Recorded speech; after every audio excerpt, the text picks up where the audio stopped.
jury instructions, I wanted to just take this opportunity. It seemed to be the best time to take the break to do the jury instruction conference so that we can quickly move through the evidence and instructions and closings once the jury comes back.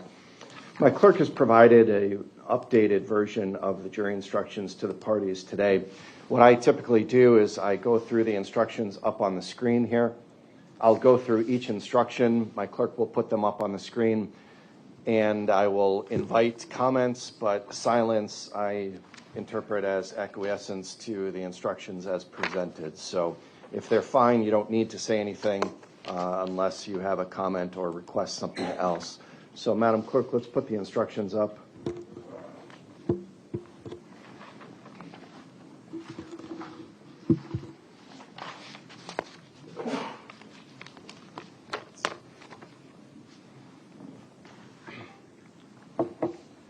We start with 100. That's a standard instruction.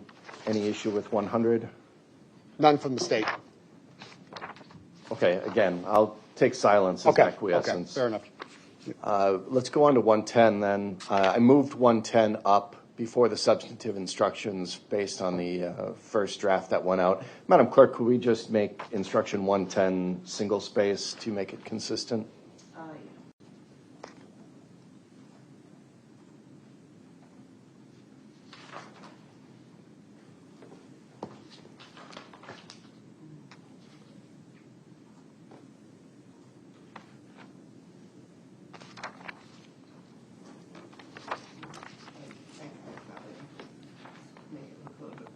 Okay, she'll fix the formatting a little bit, but substantively 110 just mirrors the charging language in the information. I am going to change victim A to Carlos Maldonado. I understand the victim designation in the charging documents, but at this point, Mr. Maldonado has been referred to by name. Any other changes to 110? All right. Instruction 70. I inserted here. I also have the additional line that's not standard in 70. It's about standby counsel being appointed. This is the same instruction that I gave at the beginning of the trial. Any changes to 70 as presented? Okay. What I propose here is to add something to 70 to address the defendant's clothing.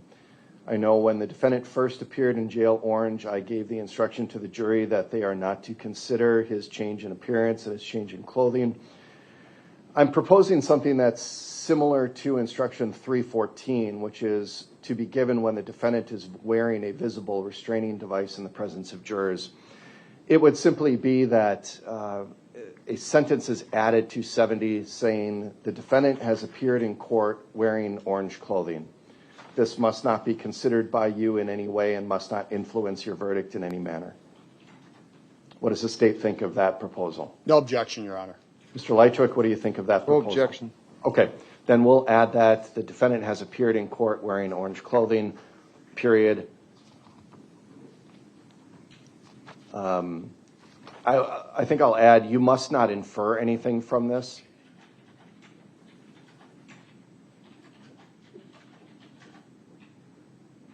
And this must not influence your verdict in any manner. Period. This must not influence your verdict in any manner.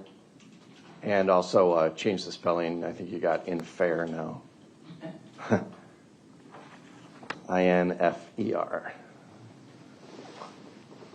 All right, as presented, is that still okay with the state? Yes. Mr. Lychwick? Yes. Very well. Then instruction 110 is the standard first-degree intentional homicide instruction. It does use the victim's name. Madam Clerk, can you make this left justified, please? So just highlight the instruction and then, no, just the individual text. Nope. Below that, line below that, you see the center is highlighted? Yeah. To the left of the center. Nope, other one. There we go. And then put a paragraph. You want me to do it to Yep. And then could you, first paragraph or first line indent on those paragraphs too? Oh, yeah.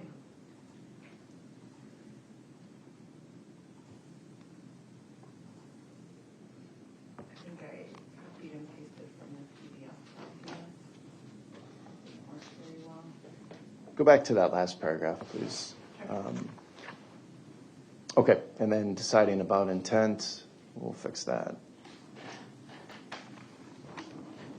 Intent and motive, we'll fix.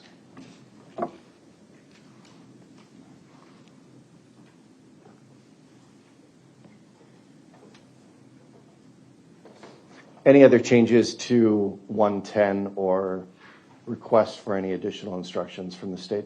No, Your Honor. Mr. Lychwick? None. Very well. Then 194 is standard. If we can just put the first line indents, thank you. And then for elements, please separate out 1 and 2. So put 2 on a second line and give it one more space in between there. Sure. Thank you. Other than that, that instruction is standard. Any changes? Okay. 140 is a standard instruction. Madam Clerk, if you could just put extra spaces between the text and the heading. There you go, just like that.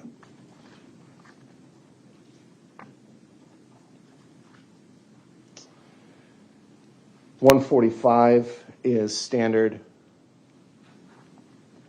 103 is standard. Can we break those paragraphs up, please? 162 we don't need. I don't believe there have been any stipulated facts. I agree, Your Honor. Okay. We'll take 162 out. 165 can be removed. There are no judicially noticed facts. 170 will remain in. Circumstantial evidence, we'll just take out the all caps language and also break those paragraphs up. Is the state requesting 172? Yes, Your Honor. Flight, escape, and concealment. Mr. Lychwick, any objection to 172? Would you please go over that again? Sure. 172, a flight, escape, and concealment is a supplemental instruction to the circumstantial evidence instruction of 170. What it says, or how it would read, is that evidence has been presented relating to the defendant's conduct after the alleged crime was committed. Whether the evidence shows a consciousness of guilt and whether consciousness of guilt shows actual guilt are matters exclusively for you to decide. The state is requesting that. I'll hear an objection if you have one. So the state wants this in? Yes. I object. Okay. Noting your objection, I am going to give 172 primarily because one of the crimes is hiding a corpse, which itself is conduct after the alleged offense was committed. There's also other evidence that I believe would be relevant to having instruction 172 given. So we'll use the after the alleged crime was committed language. And unless the state wants the second bracketed language as well, Attorney Tombasco? No. Okay. That's fine, Your Honor.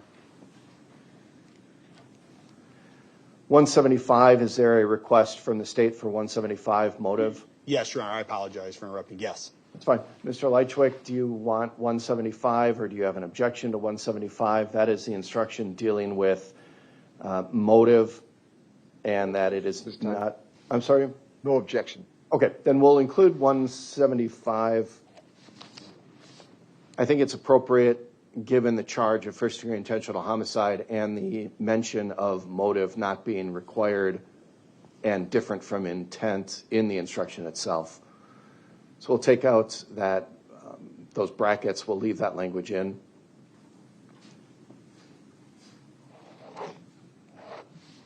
And then we'll leave that second paragraph as is. All right. 180 deals with statements of the defendant. The state has introduced video statements, so the court will give 180, and we'll use the plural.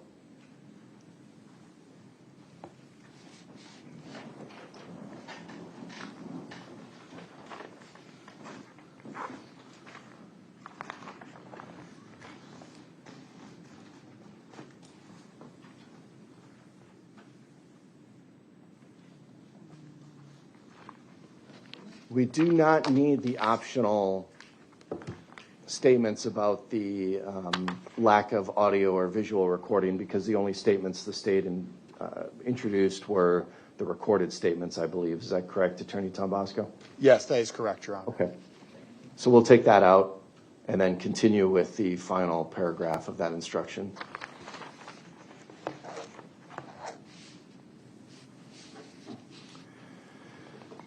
Instruction 270, I don't believe we need.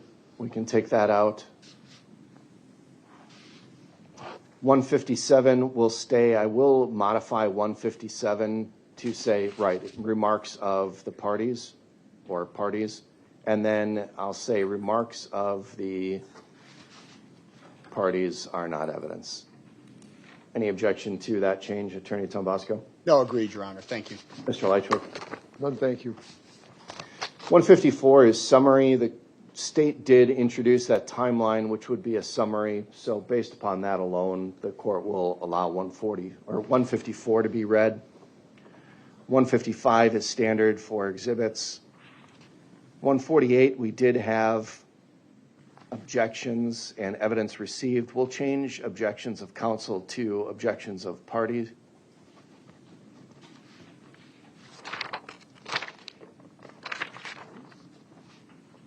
Yes, thank you.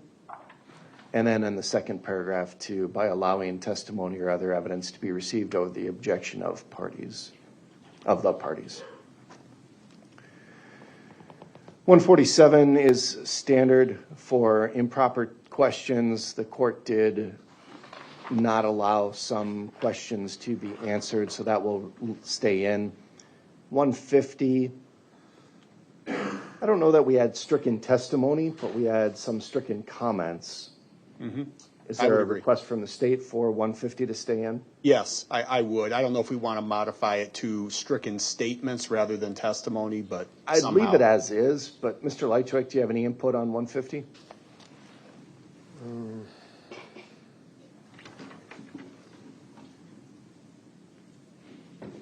I have no objections.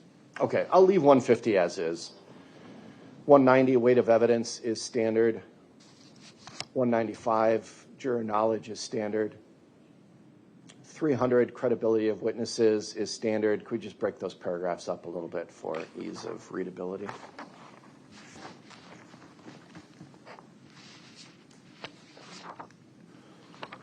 Mr. Lychwick, at this point, and I am not asking you for your final answer yet. I have not taken your waiver colloquy on your right to testify, but are you still anticipating that you will not testify?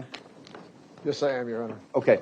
Then for this credibility instruction, we will for now take out the paragraph to be given only when the defendant testifies.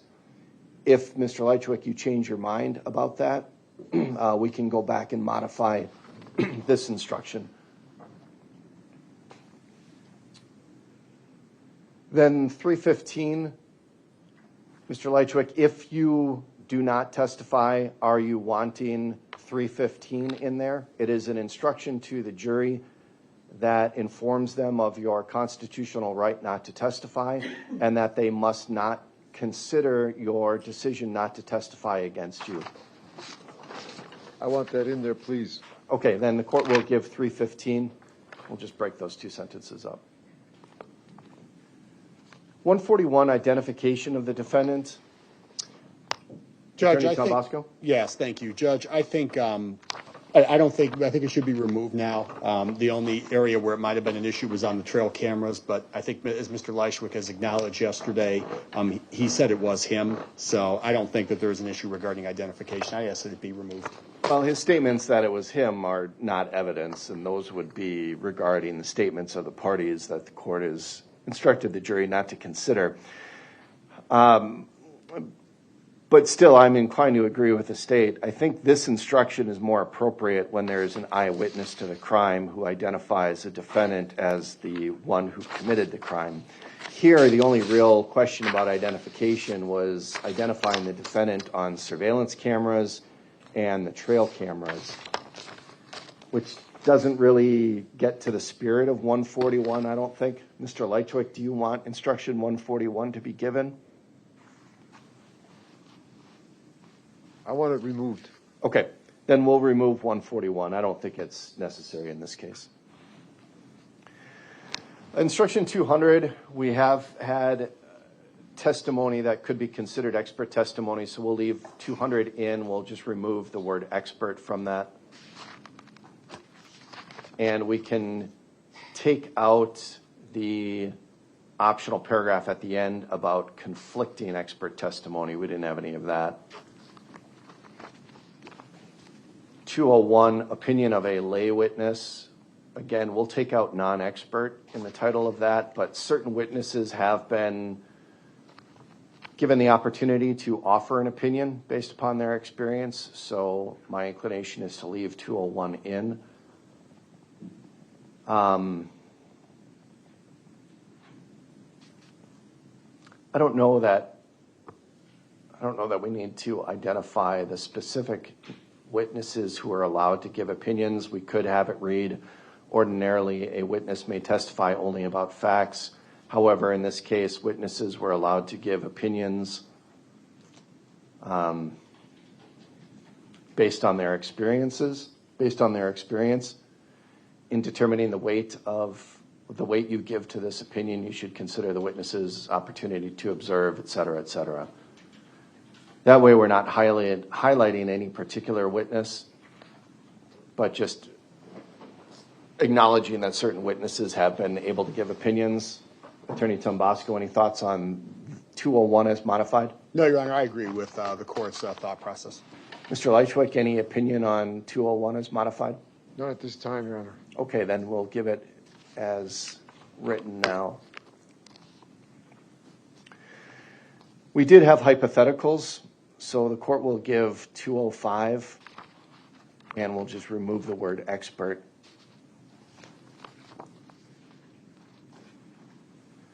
320,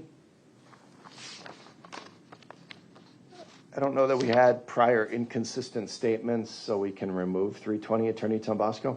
I would intend to agree. The only thing I'm a little bit hesitant is if he testifies, it might become an issue, but at this point, I would agree. Sure. If Mr. Lychwick testifies and that becomes an issue, we can add it. Otherwise, 320 will come out. 325 can be removed. We do not have any witness with prior conviction. 327 similarly can be removed. 340, credibility of child witness, can be removed. 160 is standard. We'll change that to parties. Thank you.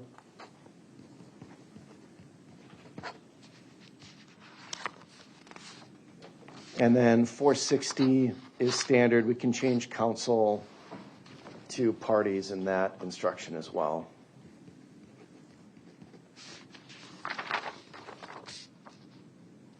Let me just put the parties in both of those changes just to make it read a little better. And then we'll use the plural of offenses.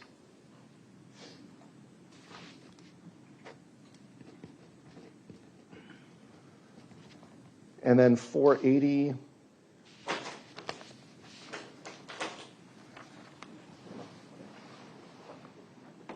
So we'll have 2 verdicts on each count. The first verdict will be guilty of first-degree intentional homicide as charged in count 1. Second will be not guilty of first-degree intentional homicide as charged in count 1. Then put a space in between. There you go. Thank you. Can you also first line indent those?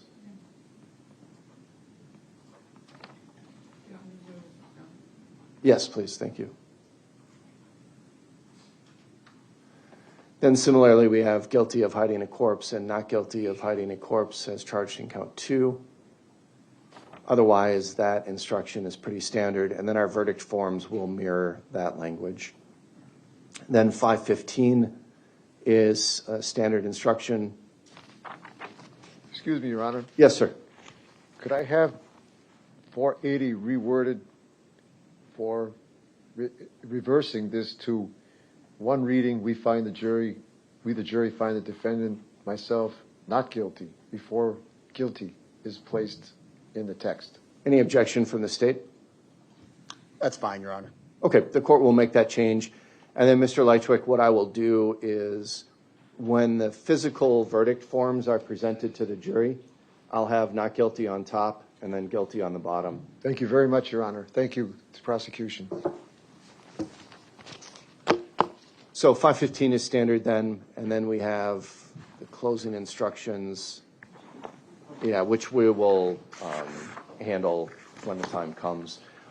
My practice for polling the jury is if the verdict is an acquittal on all counts, I'll do a collective polling of the jury, just ask the jurors to raise their hand if that is their verdict. If one or both of the counts result in a guilty verdict, I will individually poll the jurors and have each juror asked individually if that is their verdict. Are there any other changes that the parties are proposing to the jury instructions? None from the state, Your Honor. Mr. Lychwick? None from me, Your Honor. Then we will print up verdict forms too and have those distributed to the parties before we get to that point, so the parties can review those. So in terms of timing, Attorney Thompson, how much do you think you have left with Detective Stern? Under an hour. Okay. And then, Mr. Lychwick, you'll have an opportunity to cross-examine Detective Stern. At that point, is the state resting? Yes. Okay. We will conclude the testimony of Detective Stern. We will take a break outside the presence of the jury. I'll hear any motions from the defense. I'll talk to you, Mr. Lychwick, about your decision whether or not you want to testify. If you do not testify, you have no other evidence that you're presenting. Is that correct? I would like to enter into evidence my defense exhibits 1 and 2, the Axon body footage chain of evidence log is for Officer DeBaca and Officer Tyndall for the car stop on the night of 1 December 2024. So this is just the chain of custody log for that body camera? Yes, and I believe it's probably already entered into evidence, but I want it entered specifically as my defense exhibit 1 and 2 as proof of to support my allegations of tampering of evidence. Mr. Lychwick, the only body camera that's been introduced as evidence in this case is the body camera of Detective Stern. And it was only the 2 clips from the interview with you outside your apartment during the execution of the search warrant. There have been no other body cameras introduced into evidence in this case, and the jury has not seen any other body cameras in this case. So the chain of custody doesn't relate to Detective Stern's body camera, correct? It does not. Okay. So you are not intending to play the body cameras of those officers, are you? I could, but I am not able at this time to demonstrate the tampering that was done to it. I don't have the wherewithal to do that at this time. I've been trying to do that over this past 18 months. 8 months when I discovered, through discovery, that the footage was tampered with both digitally, visually, and audially. What witness are you going to introduce those exhibits in through? I don't have an expert witness at this time. I wasn't able to come up with one. I'm still searching. Is the state stipulating to the admission of those exhibits? No. Okay. Mr. Lychwick, without an exhibit or without a witness, I don't know how you're going to get those exhibits in. I understand that you've expressed a desire to have an expert witness for many months now. And this case has been pending for a long time. I've discussed with you your right to get an expert and your right to prepare a defense.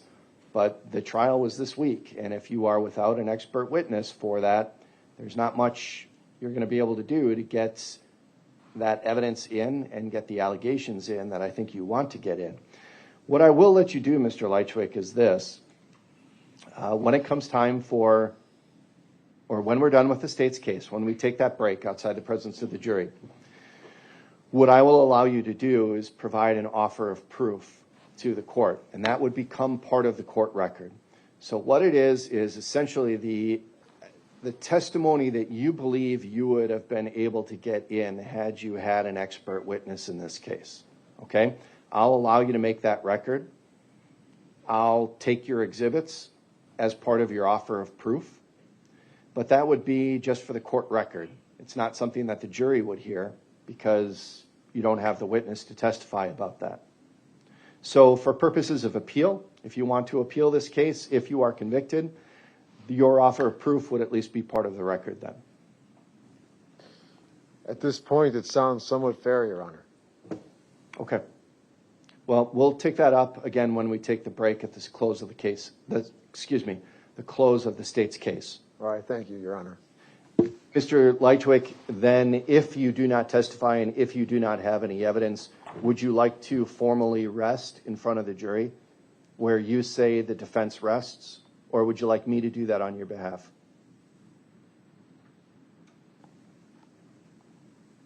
I'll take care of it, Your Honor. Okay.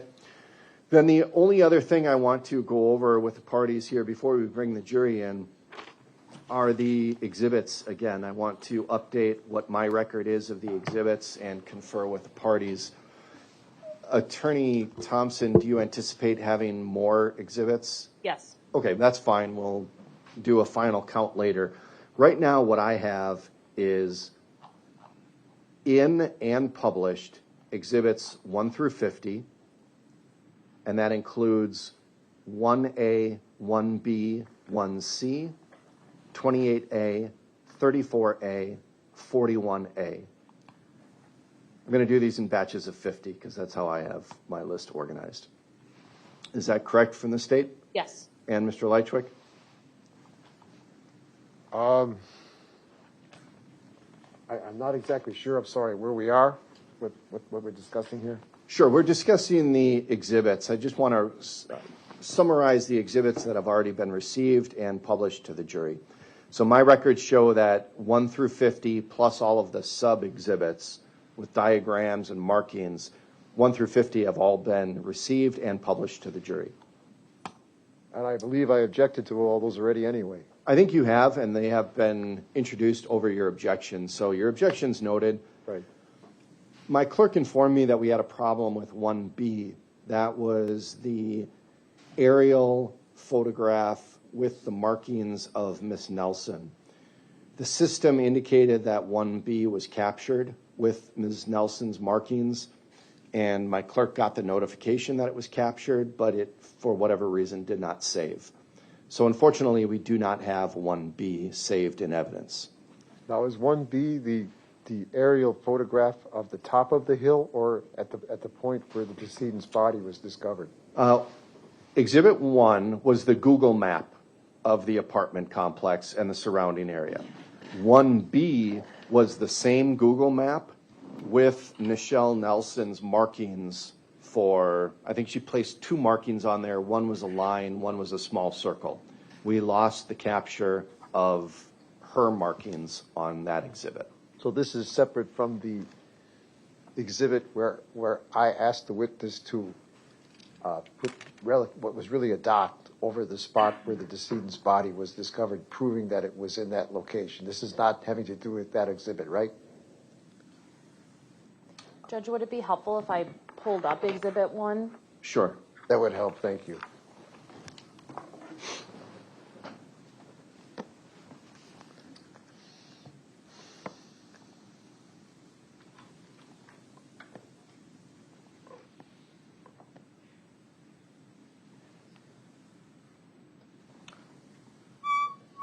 So, Mr. Lychwick, this is Exhibit 1. Right.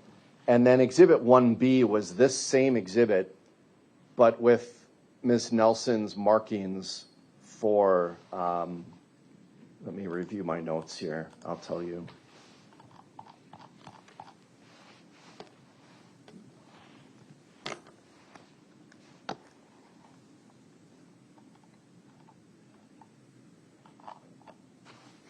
Yes, this was on cross-examination when you had Ms. Nelson mark where the body was, and I believe where she approached.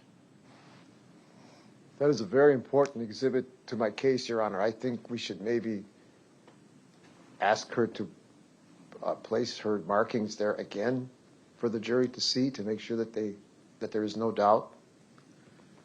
Well, I understand that that was the focus of your cross-examination with Ms. Nelson. It was done while the exhibit was up on the screen. So the jury did see that. The jury saw her making those markings, and it was up on the screen for a little time. So the jury has seen it.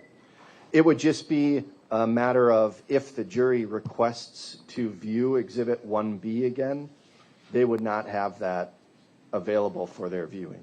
Your Honor, I think it's very important that somehow that marking, at least where the decedent's body was discovered, be placed on there again for them in the green highlight marker. Attorney Thompson? I think it's pretty clear from all of the other scene exhibits where Mr. Maldonado's body was located. So I agree with the court.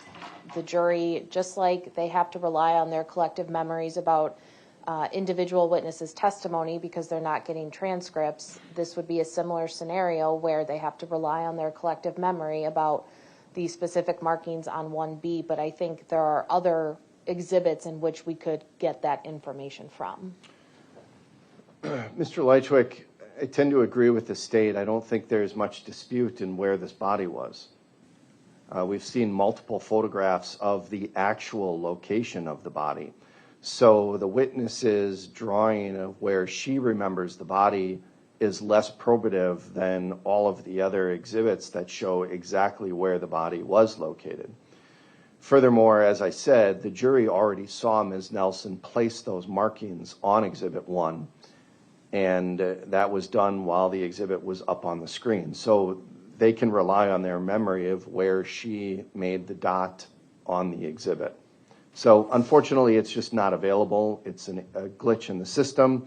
All of the other markings in this case have been captured. We just lost 1B for some reason, and I can't explain why that happened. Your Honor, that's not satisfactory to me, the defense. I must insist that that marking be placed where she had placed it. All right. Well, Mr. Lychwick, I note your objection and I note your frustration with it, but at this point, I don't think there's anything we can do to recreate that. So we will move on with the exhibits. For the next batch, 51 through 100, I have all of those received into evidence, and they have all been, that also includes 59A, 80A, 81A, and 87A. All of those exhibits have been published to the jury except for 58, which is the Wiedenhoft CV, 75, which was Ms. Gumman's CV, and 76, which was Ms. Gumman's report. Does the state agree? Yes. Mr. Lychwick, do you agree on that? I don't really understand what I'm agreeing to again at this point. I'm just recapping which exhibits have been received and which exhibits have been used with the jury. Have I objected to those particular exhibits already? Most likely you objected to some of them. A number of them were received while you were sitting mute and not participating. So I don't remember which ones were received over your objection, but your objection, if you made them... They've been covered already, Your Honor. Yeah, it would be covered already and it would be part of the court record. Well, at this point, I don't think there's much I can say about that then. For the next batch, 101 through 150, I have 101, and then I have 108 through 143, and 145 through 150. That includes 145A, 146A, and 150A. All of those exhibits have been used with the jury except for 108, 109, 110, 111, 113, 115, 117, 140, 142, 143, and 149. Does the state agree? Yes. Mr. Lychwick, do you have anything different on that? I don't really know what these exhibits are. I probably have them in my files here somewhere, but it would take too long to go through them and look at them, and I don't have access to a computer, so I can't just bring them up. I don't know what I'd be agreeing to or disagreeing to. Okay, well, if the time comes, Well, the bottom line, Mr. Lychwick, is that it's your responsibility to keep track of the exhibits too. The official court record of what exhibits will be received will be maintained by my clerk. I'm just trying to do a courtesy to the parties to verify that my clerk has the correct information. So that's all. The official record will still be maintained by the clerk. All right, the next batch, 151 through 200, I have all of those exhibits received into evidence except 153 and 154, which are the 2 boxes of Luger ammunition. There was no 181. Otherwise, everything else is in. And as far as publication to the jury, the ones that have not been published are 151, 151A, 153, 154, 155, 156, 177. That was one of a series of photographs of the L2 vertebrae with Dr. Scheel. The others were used. 177 I did not mark as actually having been used. 179 was not in and not used. I should have specified. I think I forgot about that one. 179 was not in and not used. Otherwise, is that consistent with the state's list? Can you please repeat what you said regarding 153 and 154, which is the boxes of ammunition? I Right. thought I heard you say they were not admitted. I have them marked as not admitted. Madam Clerk? Okay.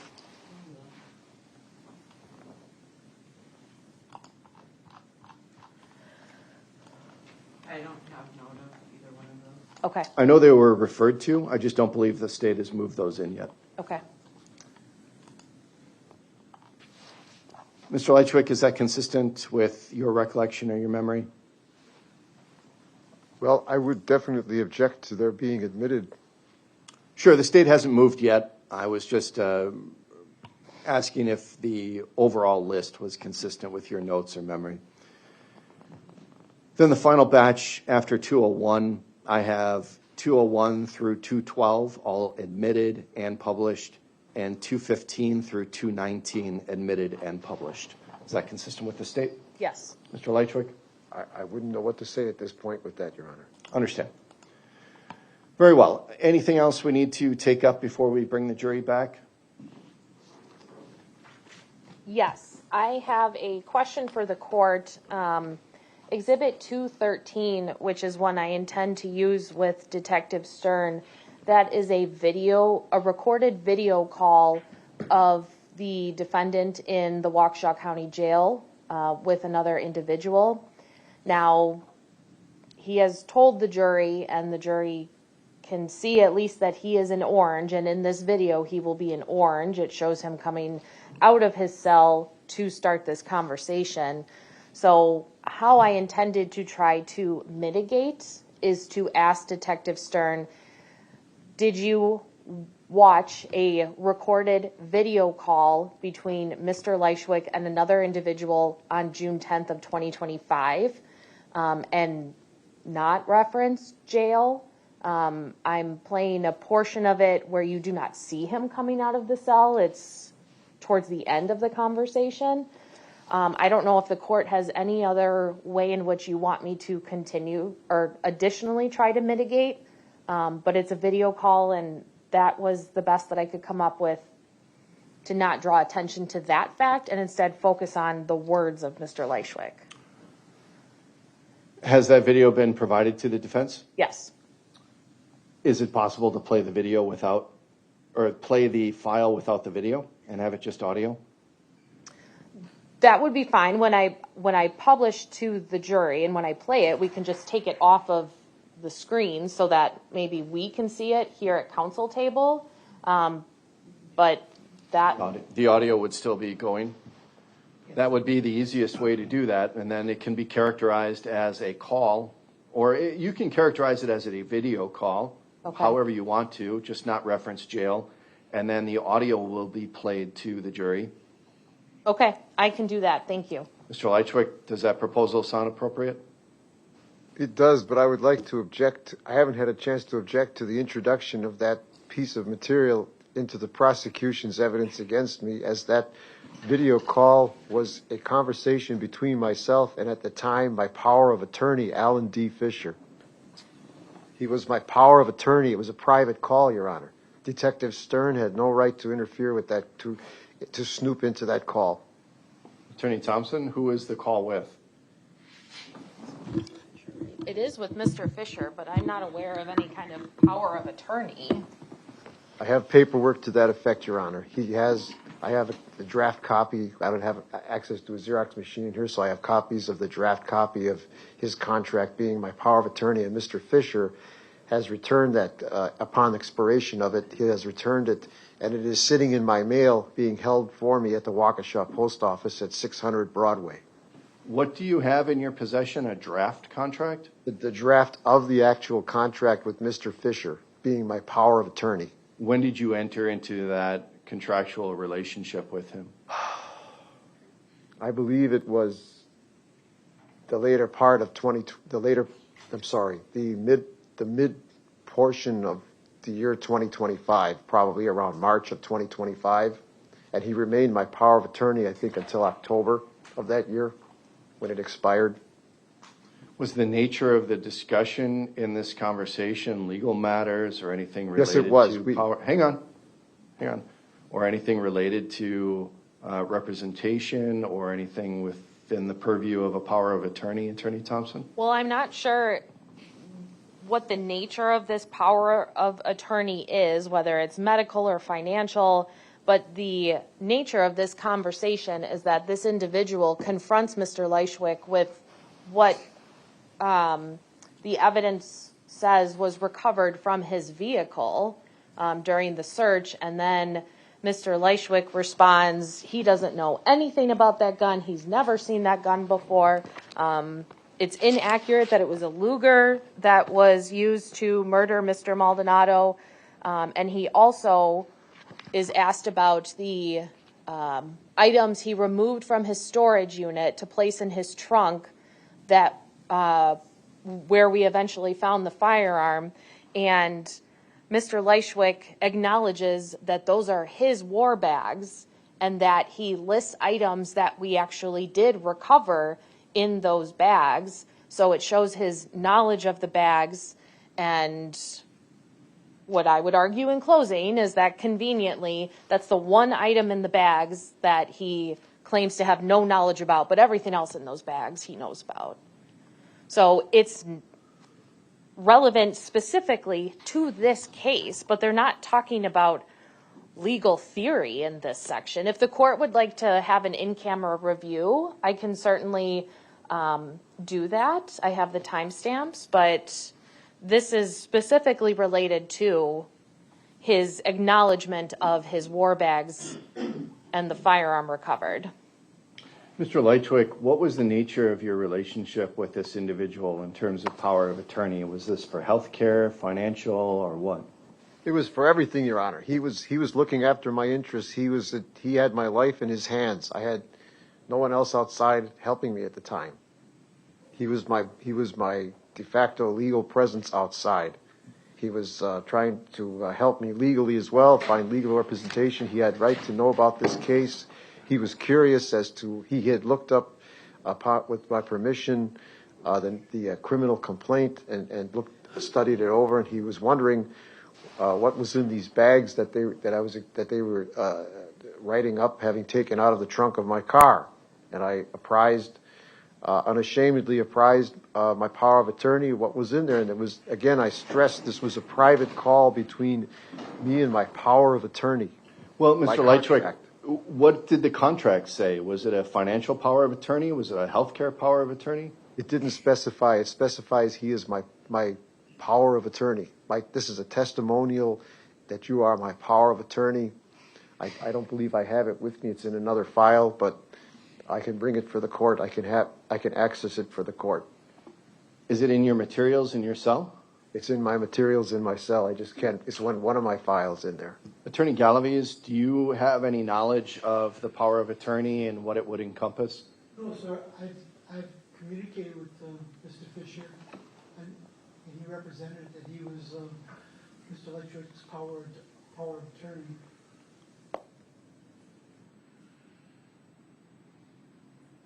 How long is the video? The clip itself, I would be playing from 24 minutes and 37 seconds to 26 minutes and 6 seconds. So it's a 2-minute or so video clip? Yes. And this is for the purpose of tying the defendant to the items that were recovered in his trunk in his car that he was driving at the time the items were recovered, after police watched him remove those items from the storage unit that lists to the defendant, and the defendant contracted to rent. Yes.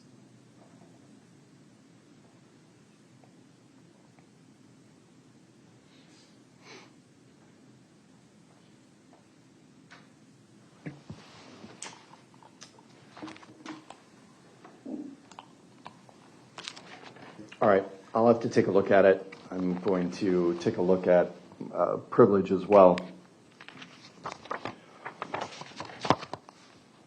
Let me do that now. You have it on a thumb drive?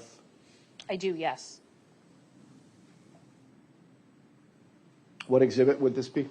This would be 181. Oh, no, I'm sorry, 213.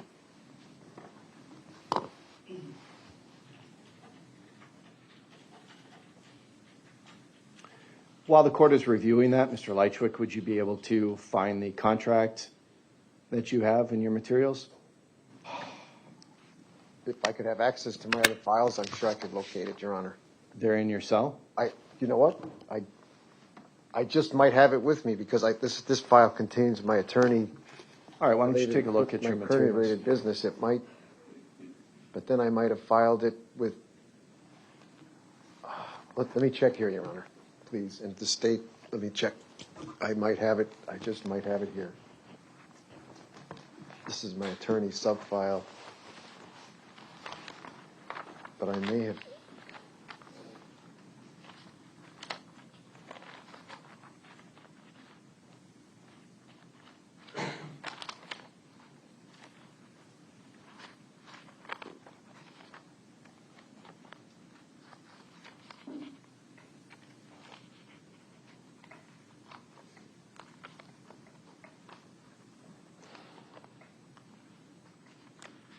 Attorney Thompson, do you have the thumb drive?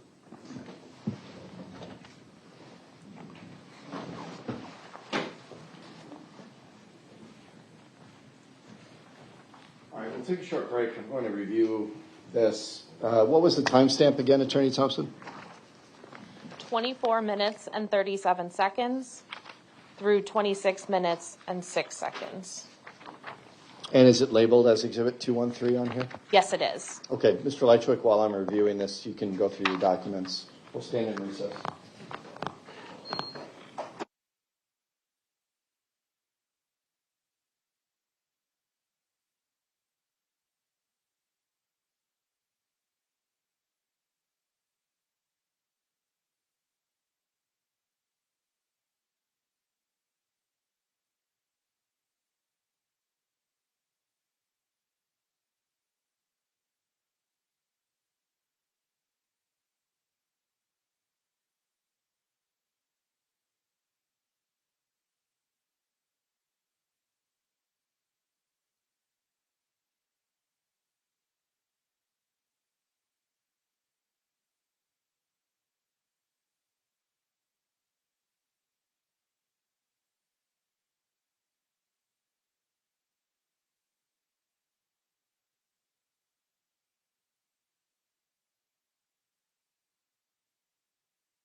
review the proposed Exhibit 213 on the thumb drive from 2437 timestamp to 2606.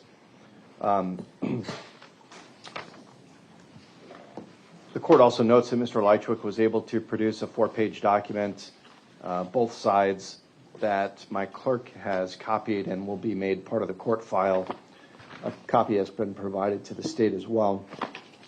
What the court reviewed was that clip as well as some of the context surrounding that clip, because I wanted to get a sense of how the conversation with Mr. Lychwick and the other individuals started and what the parameters of their conversation was about.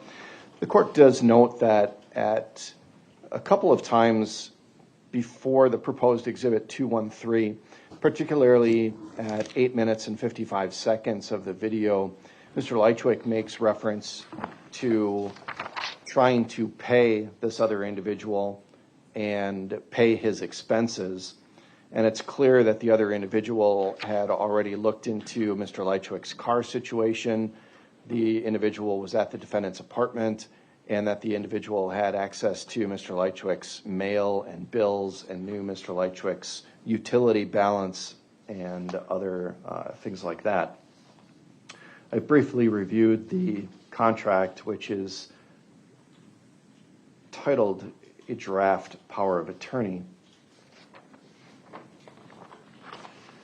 What the court finds important here are the differences between an attorney-client relationship and a power of attorney. The attorney-client privilege is discussed in Chapter 905 of the Wisconsin statutes, and under 905.03, lawyer-client privilege applies to the relationship between a client, who in this case is a person, and a lawyer, who is a person authorized or reasonably believed by the client to be authorized to practice law in any state or nation. That is different from Chapter 244, which covers powers of attorney. Under Chapter 244, specifically 244.02 sub 9, a power of attorney is a writing or other record that grants authority to an agent to act in the place of the principal, whether or not the term power of attorney is used. Essentially, what this document is, and what Mr. Lychwick says is his relationship with this individual, is a power of attorney, which grants this other individual the power to act in place of Mr. Lychwick. That is different than acting as a lawyer that would establish a lawyer-client privilege. In that case, a lawyer is someone who's authorized to practice law. There's no indication that this other person is authorized to practice law. And throughout the conversation with this individual, Mr. Lychwick makes reference to consulting with his lawyer. So this was during a time when Mr. Lychwick had representation of a criminal defense lawyer to handle this case. Mr. Lychwick had conversations with the other individual about his lawyer. And the portion that the state proposes to be played from 2437 to 2606 is not in furtherance of legal representation. It's not asking the other individual to make certain representations to Mr. Lychwick's attorney. It's not asking this other individual to stand in Mr. Lychwick's place and have a further conversation with an attorney that would trigger an attorney-client privilege. So I don't believe that this conversation implicates a lawyer-client privilege. The power of attorney is much different than what would be considered a lawyer-client relationship. And therefore, for that reason, I will, over the defendant's objection, allow the state to play 213 from 24 minutes, 37 seconds to 26 minutes and 6 seconds. As I said before, we'll play it audio only so that the video does not demonstrate that Mr. Lychwick is in custody. If the video were played, it's clear that Mr. Lychwick is in jail. All right, the documents that Mr. Lychwick submitted will be made a part of the record, Mr. Lychwick, so that preserves your objection for appeal. Anything else then from the state before we bring the jury in? I would just note that when you, assuming that I have Mr. Fisher's name spelled correctly as Allenfisher, He is not a licensed attorney, at least not in the state of Wisconsin. Okay, thank you. Mr. Lychwick, anything else before we bring the jury in? I can't think of anything, Your Honor. Okay, then let's call for the jury.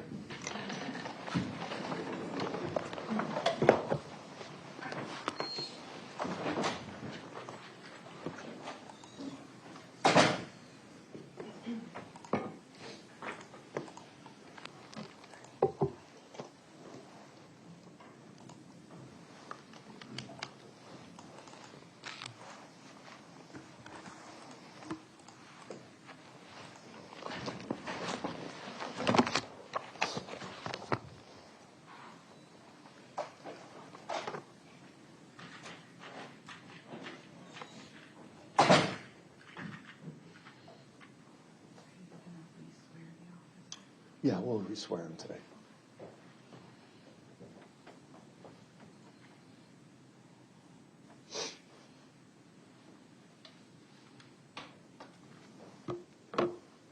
Thank you for reminding me.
All rise for the jury.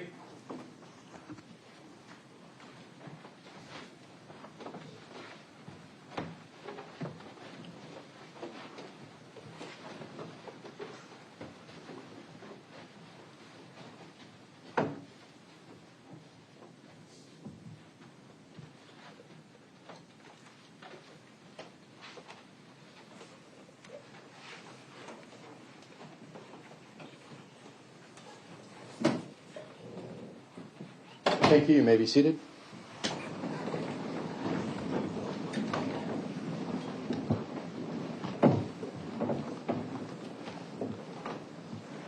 Good morning, ladies and gentlemen. I apologize for the delay in getting you back into the courtroom. Sometimes I'm pretty good at judging the amount of time that we're going to need, and other times I'm not as good at estimating the amount of time we need. And other times things come up that we just can't foresee. So we've taken care of a lot of legal issues, though, that otherwise would have required additional breaks as we go through this morning. So at least you can take comfort in knowing that we knocked out a number of other things and can get going now. So with that, Detective, you are still on the witness stand. I'm going to have you come back up and be re-sworn this morning.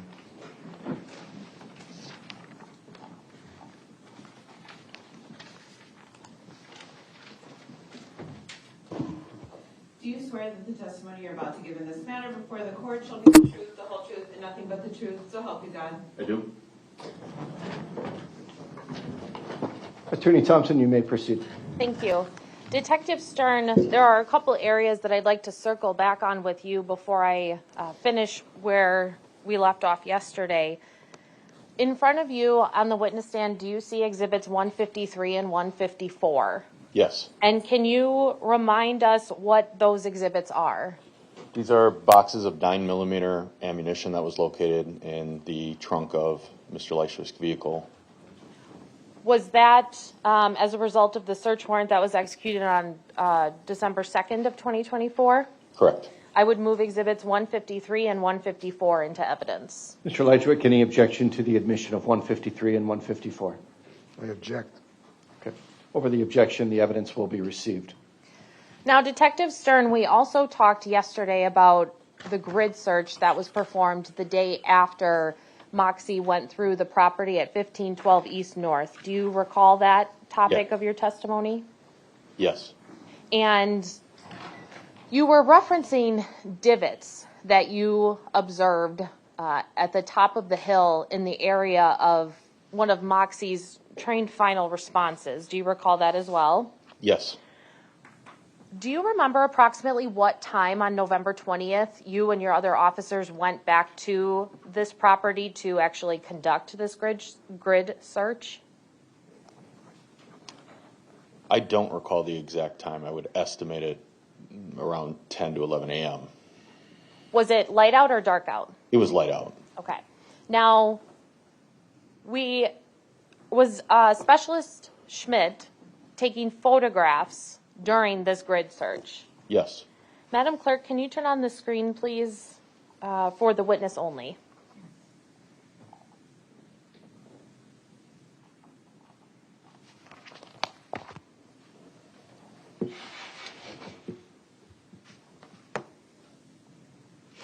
Detective Stern, I'm showing you what is marked as State's Exhibit 220. Do you know what Exhibit 220 is? Yes, this is one of the photographs taken during the grid search. And what specifically does Exhibit 220 document from this grid search? These are the two divots that I described yesterday. And, well, actually, first, I would move Exhibit 220 into evidence and ask to publish to the jury. Any objection to the receipt of Exhibit 220? Yes, I object. That objection is noted. Exhibit 220 will be received. Any objection to publication of 220, Mr. I Lychwick? object.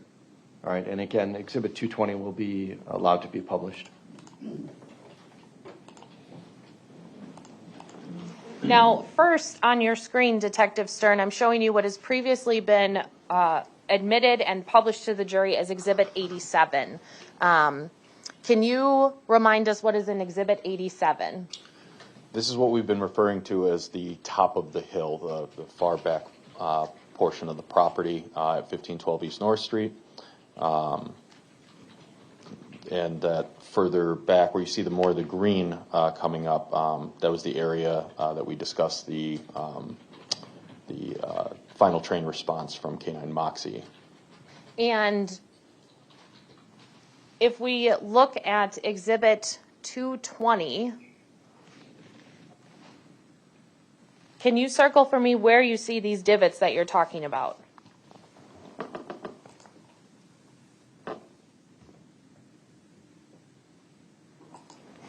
Can we please screen capture this and mark it as 220A, and I would ask that it be received? Yes, it will be received as 220A with the markings. Please wait a moment while we confirm the capture.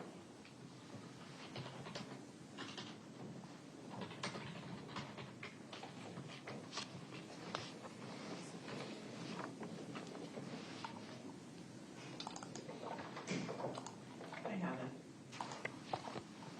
Now, Madam Clerk, can you please clear the screen for me? If we go back to Exhibit 87 here, Detective Stern, I'm going to ask you to mark two different areas of Exhibit 87, if you can remember. Can you please circle where Moxie had her final trained response in this area?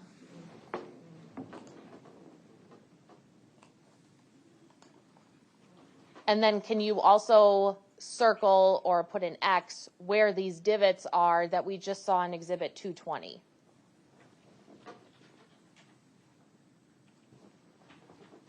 Can we please screen capture this and mark it as Exhibit 87B? And I would ask that it be received.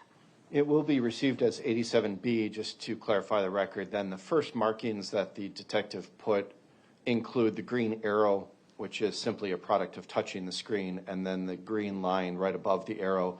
The second marking for the divot was placed where the X is. Thank you.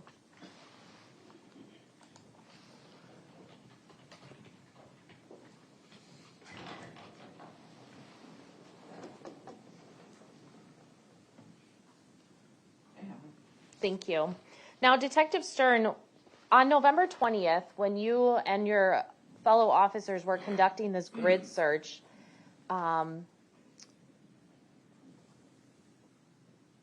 What was,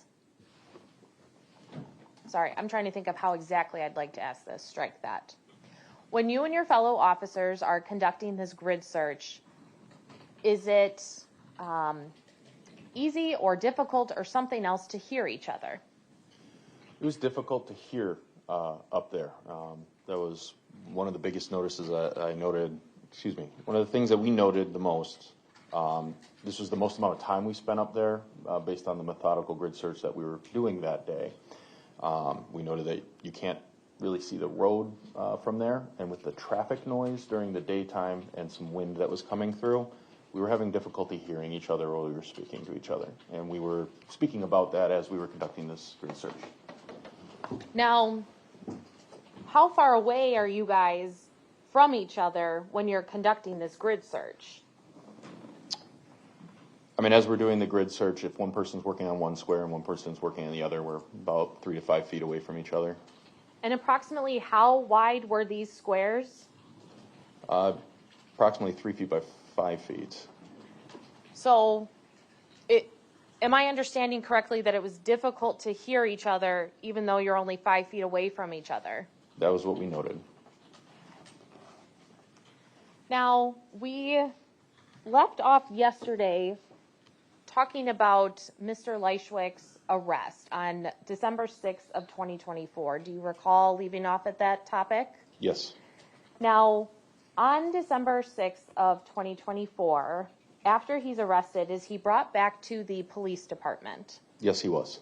And are you in an interview room with Mr. Lychwick at the department? Yes, I was. Were you present when Detective Barrett came in to execute the buccal swab warrant for Mr. Lychwick's buccal swabs? Yes, I was. Prior to having any discussions about the facts of this case that we are here to talk about today, did Mr. Lychwick make any comments to you about activities related to German gun shows or arts or pieces of art or artifacts? Yes, while we were in this interview room, we were making kind of small talk, and he talked about art business that he was involved in, and then he mentioned again that he had traveled a lot back and forth from Germany to America in his youth, how much time he spent there, and then he talked about how he would take artifacts from Germany while he was over there and bring them back, and that he could find people that would purchase them, specifically at antique shows and gun shows. Madam Clerk, can you turn on the screen just for the witness, please?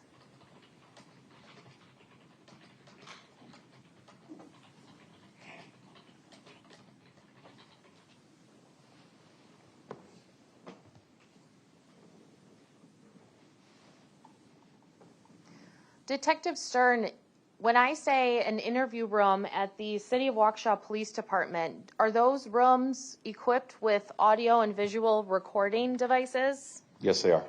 Okay. If you look on the screen in front of you, what is marked as States Exhibit 181, do you recognize the room that you're in? Yes, this is one of our interview rooms at the Waukesha Police Department. And do you recognize the individuals in this video? Yes, I am wearing a green jacket. Mr. Lychwick is wearing a gray long-sleeve shirt. Okay. And this particular clip, which is 58 seconds long, does that detail the conversation or record the conversation topic that you just testified about? I believe it will. I would ask that Exhibit 181 be received, and I would ask to publish to the jury. Any objection to the receipt of Exhibit 181, Mr. Lychwick? I object.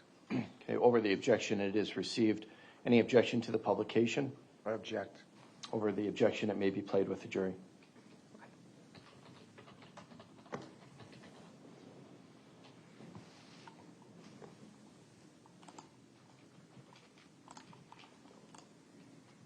All right, I'm playing from the 0-second mark. I was already selling antiquities and art since I was like 15, going back and forth from Europe. I started with the military antiques. My dad's buddies at work wanted this, and everything had to have a swastika. I still can't get over that.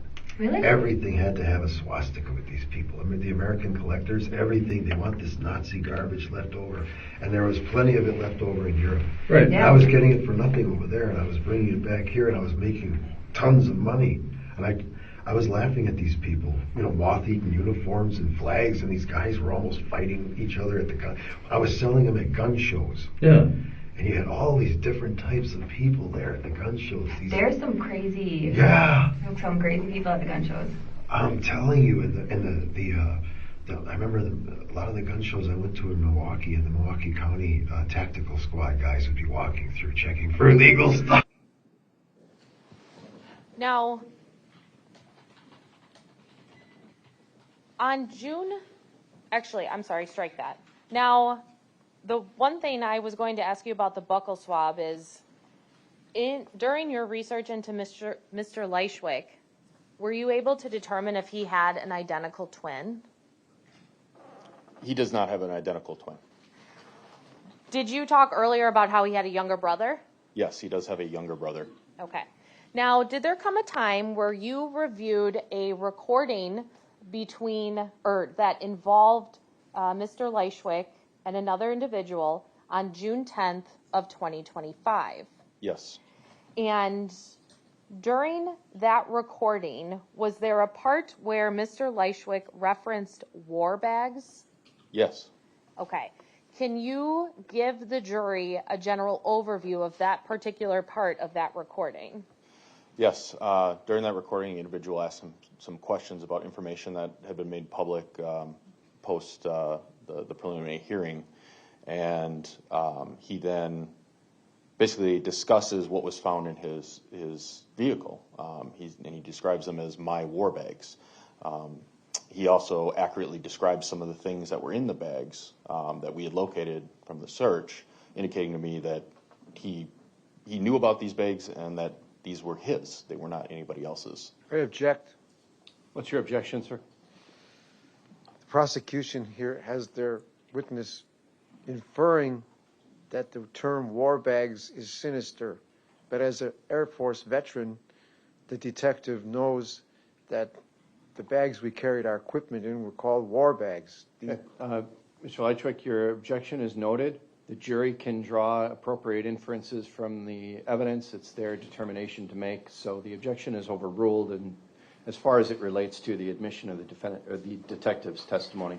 Go ahead, Attorney Thompson. Madam Clerk, can you please turn on the screen just for the witness?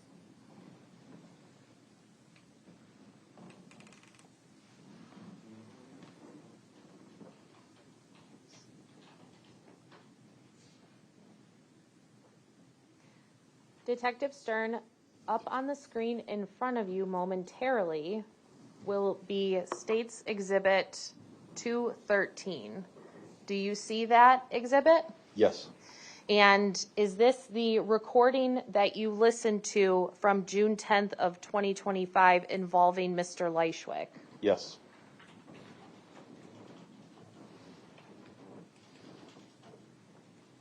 Had you reviewed this portion of the recording prior to your testimony today? Yes. And is it a fair and accurate depiction of the recording when you listened to it for the first time and notated that in your report? Yes. I would move Exhibit 213 into evidence and ask to publish the audio to the jury. Any objection to the admission of 213, Mr. I Lychwick? object. Okay, your objection, as previously discussed, is noted for the record. The court will allow Exhibit 213 to be entered into evidence. Any objection to the publication of the audio only, Mr. Lychwick? Yes. I All right, object. your objection's noted, and the court will allow audio publication of Exhibit 213. Okay.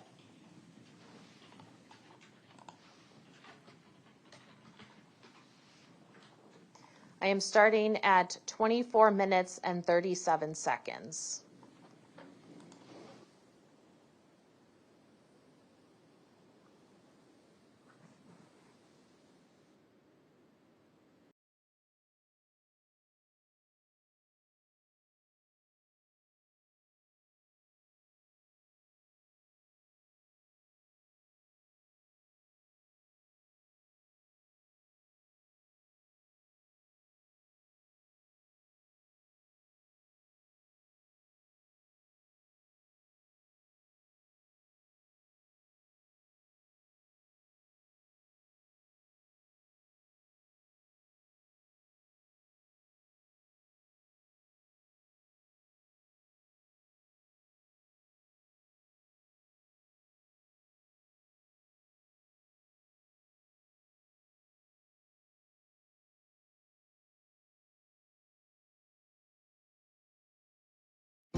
the second.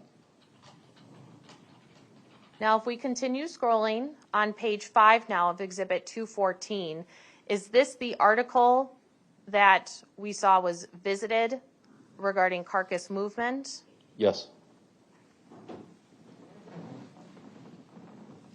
And can you describe for the jury then what information is contained in this article?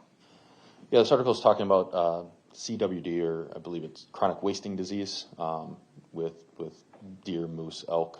And then it notes some sites where there are sample and disposal locations. If someone is to suspect that the animal they may have harvested might have CWD. I object. What's your objection? These inferences are unfounded, unproven connections with this case. Okay, as far as it relates to relevance, the court will overrule the objection on relevance grounds. And as for inferences, Mr. Lychwick, it is up to the jury to determine the proper inference to be drawn from the evidence introduced. So the court will allow the testimony to stand. Attorney Thompson? As we continue through Exhibit 214, does the article continue that you have screenshots here? Yes. Okay. Now, what are we seeing on page 6 of Exhibit 214? So this is the Wisconsin DNR's suggestion for how to dispose of a carcass. They're speaking about deer and harvested animals. However, I noted that their opinion was that carcass waste should be disposed of so that it ends up in a landfill. There was some other notable: dispose of your deer carcass waste in a landfill, transfer station, municipal curbside pickup. Bury the deer carcass. That was another suggestion by the DNR on how to handle it. When we come to the recommendations for hunters section, are there 3 suggestions by the DNR on how to dispose of the deer waste or the carcass? Yes. And are they listed in order of effectiveness? Per Yes. the DNR. Per the DNR, the article indicates the following options are listed in order of effectiveness. Okay, what are the 3 options? Dispose of your deer carcass waste in a landfill, bury the deer carcass waste, or return it to the location of the harvest. As we continue then onto page 7, what did you note about the suggestion in this article about moving a carcass? The safest option for disposal is to ensure the waste ends up in a landfill. In your review of these records, was there any suggestion about using opaque or black bags? You're not seeing on this article that there's another article that recovers this, but under the processing your deer, there's the standard direct common sense for hunters or anybody that's handling a carcass to wear rubber gloves and minimize contact and all that. As we, Objection. Your objection? The defendant was asked whether the color of the bags was important in this article, and he hasn't substantiated that. Okay. His explanation. So the objection is essentially non-responsive. The witness did answer the question and clarified that there was another article that dealt with that, so I'll allow the witness's answer to stand. Again, the jury can infer inferences.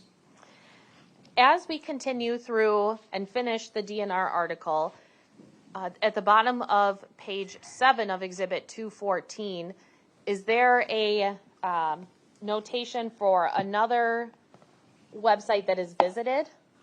Yes, it was another article. This one is from the USDA. How can I dispose of spoiled food safely? And what is the date of that search? This is also at April 21st, 2024. Were you able to then place or follow that link and have a screenshot of what the user would have seen if they had followed that link? Yes, that link is depicted in the screenshot below the visited annotation. And what, if anything, did you observe that was relevant to the investigation into Mr. Lychwick? The USDA's suggestion in this article that was viewed by this account, it's very short and simple. When disposing of spoiled food or products possibly contaminated with botulism, place the food, swollen metal cans or suspect glass jars in a heavy opaque or black garbage bag. Close and place the bag in a regular trash container or bury it in a nearby landfill. As we continue going through the Google records, did you also observe searches for paper bags? Yes, I did. Okay, and are those denoted here at the top of page 8, both on April 21st of 2024 and April 22nd of 24? Yes. Now, we have heard some information from the Operation Starling note, which I believe was Exhibit 147, about Minnesota. Do you recall that part of the note? Yes. And as you go through these Google returns, did you see searches or visits or viewings related to Minnesota? Yes. Okay. Now, February 12th of 2024, what is this search? Latest Minnesota missing persons. Then, as we continue, is there a search from, actually, sorry, strike that. On page 8 of Exhibit 214, in the two searches closest to the bottom of the screen, what are these searches? There are two searched terms here. Can stress cause the tongue to swell up? Both of them are the similar search, yes. Okay. Now, right now, this date is April 16th of 2024 at 4:40 and 25 seconds a.m. in UTC. Is that correct? That's correct. So if we go back 5 hours, would Central Time actually be April 15th of 2024 at 11:40 and 25 seconds p.m.? Yes. What is the significance of that then related to Mr. Maldonado? It's approximately 24 hours after he would have been killed.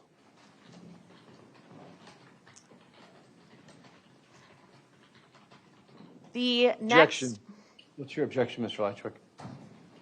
The state and the prosecution do not know exactly when the poor decedent was murdered.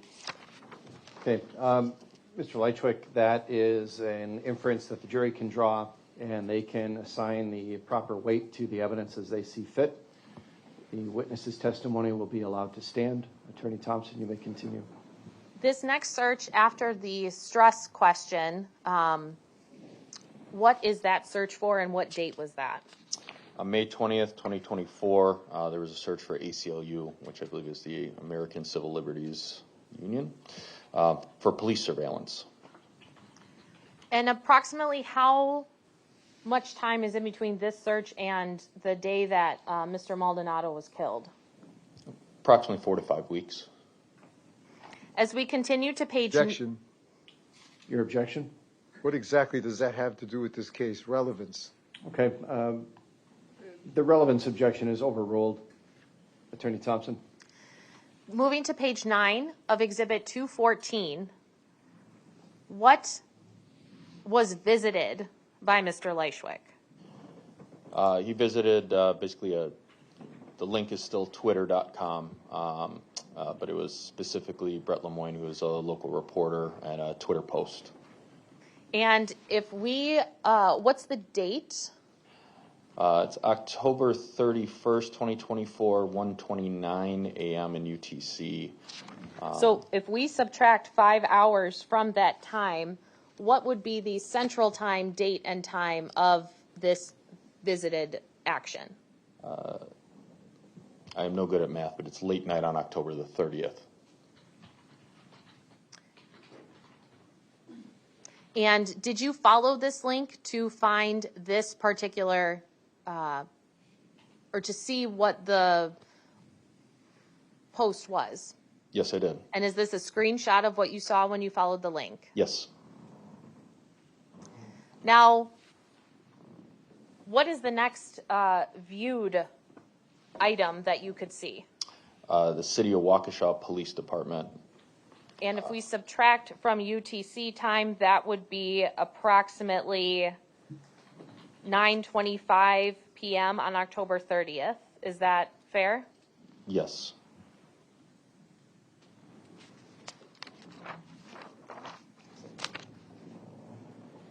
Now, Objection, Your Honor. What's your objection? At this point, I think everybody in Waukesha was looking up that site to see what was going on there, including my other neighbors. Mr. Lychwick, that's not an objection that would prevent the testimony from coming into the record. You can argue that inference, but it's not an objection to prevent the testimony. The testimony stands. Attorney Thompson, you may continue. the section that is on top of page 10 of Exhibit 214, the first box, if you could read that for us, please. Sure. November 25th of 2024, 3:43 a.m. in UTC. Search for Waukesha News for November shooting. And first, if we convert that to Central Time, would that then be November 24th at 10:43 p.m.? Yes. Okay. Now, in the context of this investigation and that timeline in Exhibit 164 we were looking at, what happened shortly after on November 26th of 2024? On November 26th, we executed the first search warrant at Mr. Lychwick's apartment. Okay. Oh, I'm sorry. Go ahead. Now, this is specifically a search that we can see. Is that correct? Correct. Okay. Now, on November 24th, Mr. Lychwick searches for Waukesha News for November shooting. At this point in your investigation, had the fact that Mr. Maldonado been shot been released to the public? As of November 24th, no, it had not. Objection. What's your objection? This has nothing to do with the homicide investigation ongoing at 1512 North Street.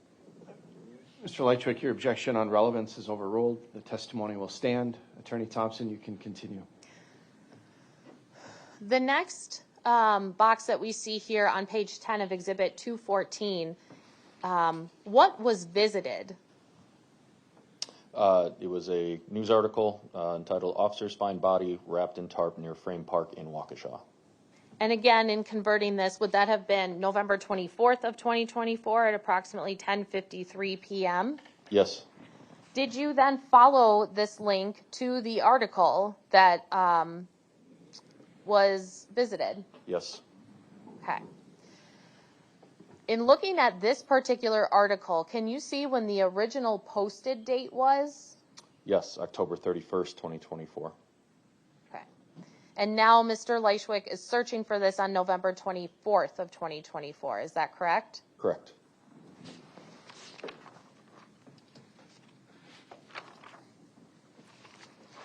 Now, as we continue through Exhibit 214,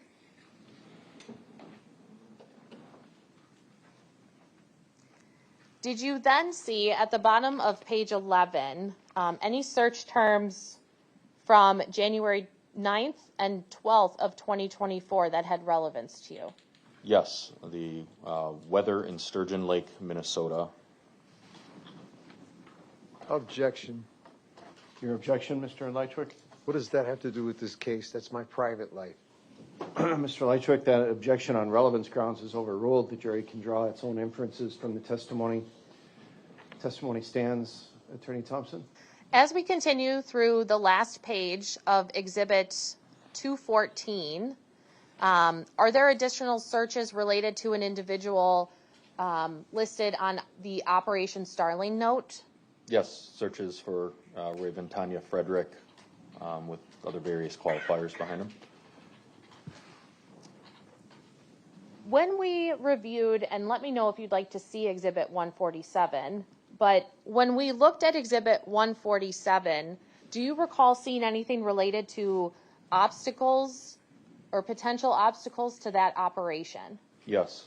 Was there anything related to getting in and out of different states? Yes, there's. If you gave it to me, I'd be able to read it verbatim. Otherwise, I could summarize. May I have permission to approach? You may.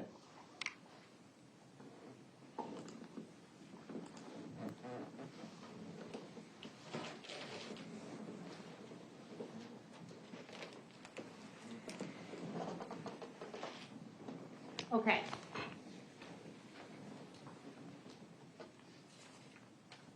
Detective Stern, I've given you State's Exhibit 147, and I'll give you an opportunity to review that. I have it. Okay. Is there anything in there about getting in and out of certain states undetected? Yes. Right here, obstacles to operation. It is secrecy and entering and movement in and around Minnesota without leaving a footprint. The last search on page 12 of Exhibit Objection. 2. Yeah. Are you objecting to that answer or this question? The answer and the question. Okay, I'll take your objection to the answer. I haven't heard the question yet, but what's your objection to the answer? The objection is that, quite simply, Mr. Lychwick, again, without testifying, give me your legal basis for the objection. I simply did not search for anything like that. Mr. Lychwick, without testifying, give me your legal basis. Lack of connection to the case, lack of proof that this is connected to the case, that I actually looked up something like that? Okay. Did they see me look that up? That's a relevance objection. Your objection, like all of your other relevance objections, are overruled at this time. The jury can draw its own inferences from the testimony and determine the weight, if any, to give to this testimony. The answer will stand. I will hear the next question in its entirety. If you have an objection to the question, you may voice it at that time. Attorney Thompson? What is the last searched for item on page 12 of Exhibit 214? March 3rd, 2024, 6:51 a.m. UTC. Are there license plate readers at the Minnesota-Wisconsin border? What is a license plate reader? That would be a camera that would capture a license plate.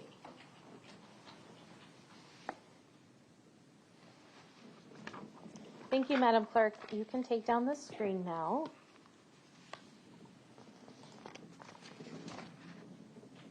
I do not have any other questions for this witness.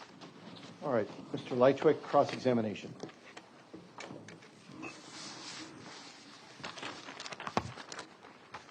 Detective Stern, you have maintained that you became suspicious of me because you stated that the victim's name was not on your search warrant, your first search warrant that you furnished me with on the 26th of November, 2024, and that I blurted out the victim's name while reading the search warrant. Is that correct? I first became suspicious of you when you were identified in the May 2nd videos. However, I understand, I know what topic you're speaking of, yes. But yet I have here a copy of the search warrant that was given to me in discovery, and the original copy of the search warrant is still in my apartment. And it states in there clearly. Well, hang on. I don't want you to testify. If you have a copy of the search warrant, you can show it to the witness. My bailiff can have it delivered to the witness. The state will be able to see it first.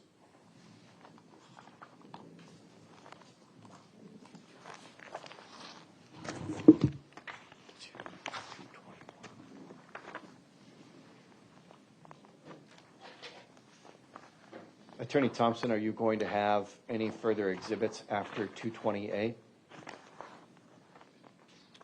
No. Then this will be marked as 221. Okay.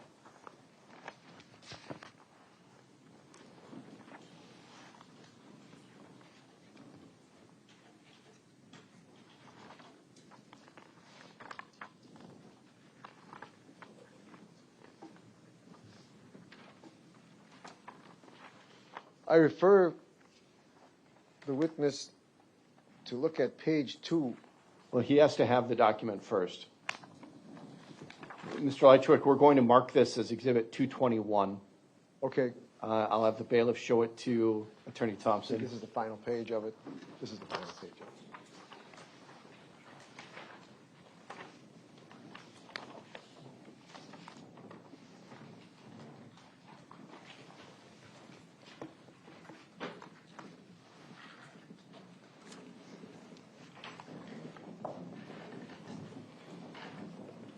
On page 2, Detective Stern, I believe paragraph 2, what does it read? Carlos Maldonado's name is on this document. That's correct, isn't it? Isn't it, Detective? Yet you maintain in your official reports even and led this jury in court to believe that the guilty man would only know the victim's name and that you're inferring that I was guilty of this crime because I blurted out his name and you're saying it wasn't on there. You were lying, Detective, weren't you? No, I was not lying. But you stated a fact that was not in evidence here, that was not real, that was not in reality. I did not testify to this during this trial. But you did maintain in your official reports that are being used in this trial that that's why you became suspicious of me. No. Again, the suspicion arose from the May 2nd videos. There is an error in my report where I believed that the name was not in there based on the draft that I had written. Oh, now you're admitting that there was an error, but you don't bother to clarify that before now. I'm going to object first. He didn't even let the witness finish, and second, it's argumentative. Okay, it is argumentative. I'm going to allow the witness to finish answering the question that you posed, Detective Stern. When I wrote my report, I did note his use of the name. I believe that based on the draft that I had written, which did not include the name, that was accurate. His name is on this warrant that was presented to him. Okay, Mr. Lychwick, your next question.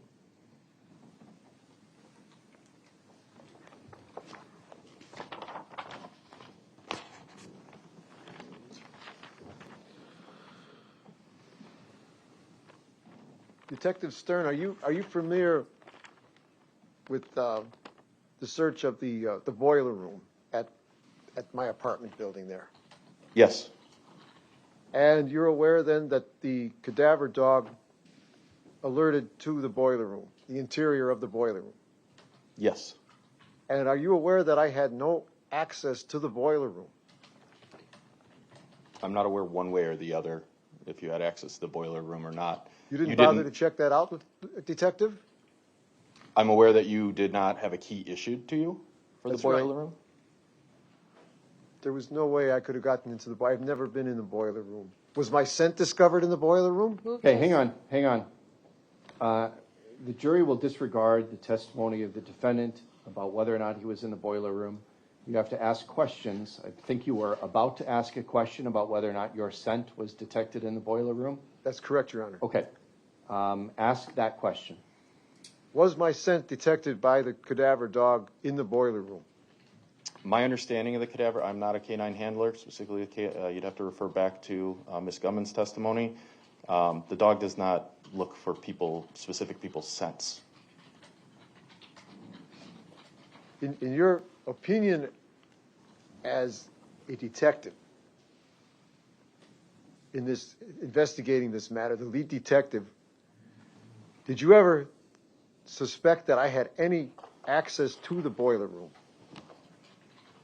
There were times when we were on the property where the boiler room was left wide open. So in theory, anyone who could get into the garage could get into the boiler room. But I am aware that he was not issued the key when it was supposed to be locked for the boiler room.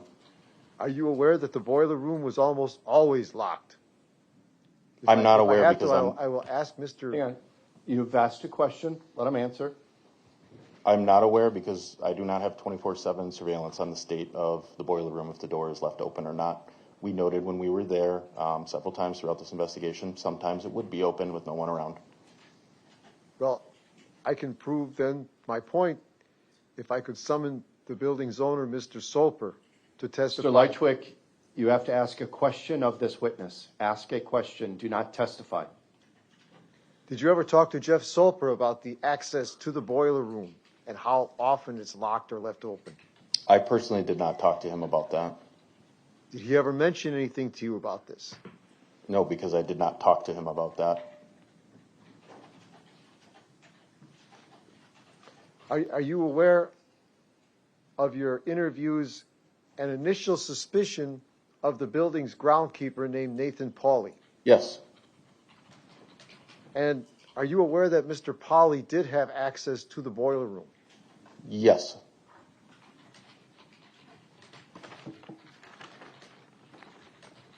Are you also aware that Mr. Pauley spent a lot of time habituating the area, the actual area in which the decedent's body was discovered? No, I'm not aware of that. I was told that you knew everything about this case. I'm going to object. That's not a question. That is argumentative. That is stricken. The jury is to disregard that. Mr. Lychwick, ask a question.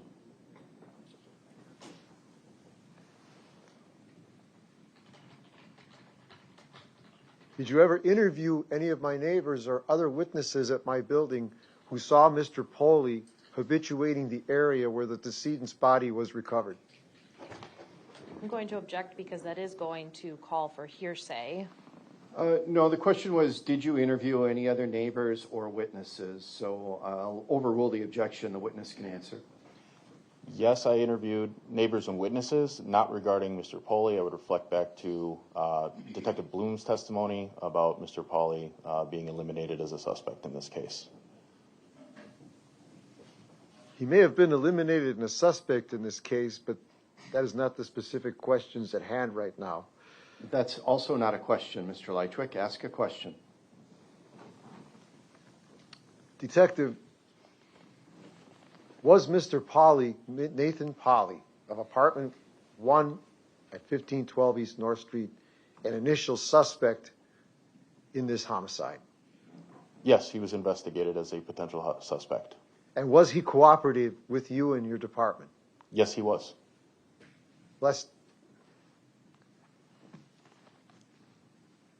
Your Honor, this contradicts. Mr. Lychwick, ask another question.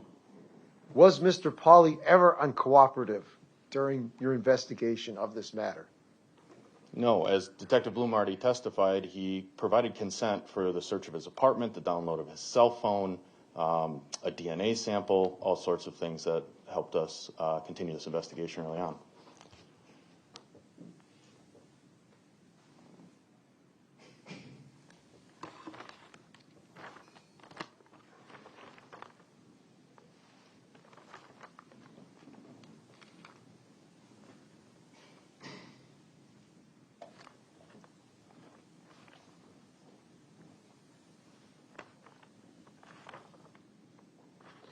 Detective,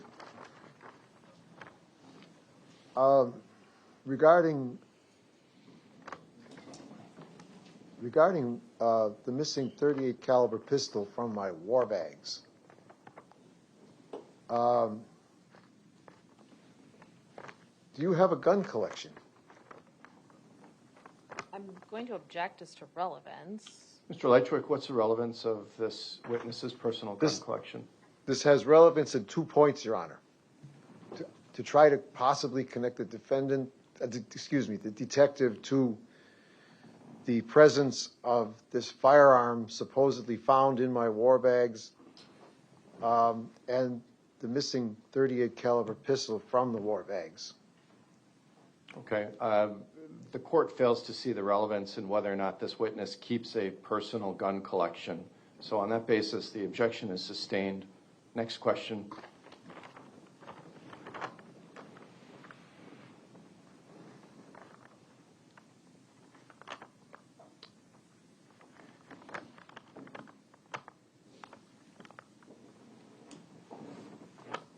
Detective, in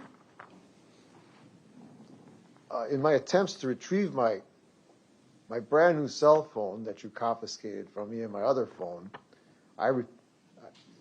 especially before I had to purchase another phone,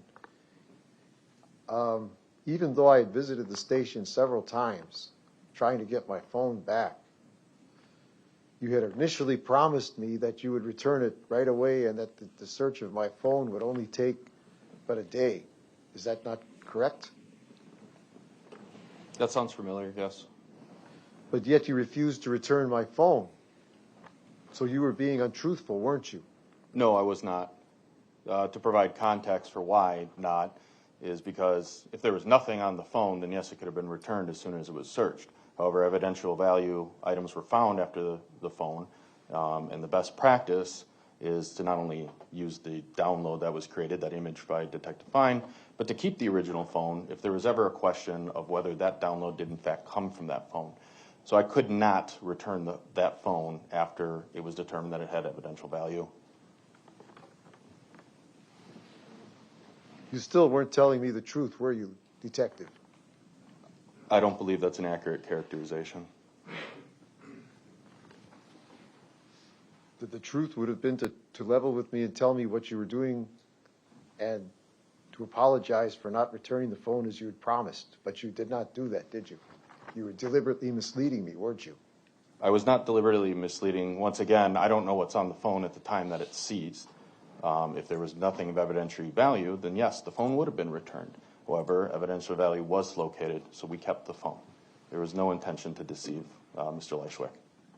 But after it was supposed to be returned and you weren't returning it is what I'm referring to. You still didn't level with me. You were deliberately being misleading in this matter. I'm going to object. That's asked and answered. Objection sustained. This has been asked. It has been answered. Next question. Your Honor, I'm trying to establish the credibility, the integrity of this witness. The objection is sustained. Next question.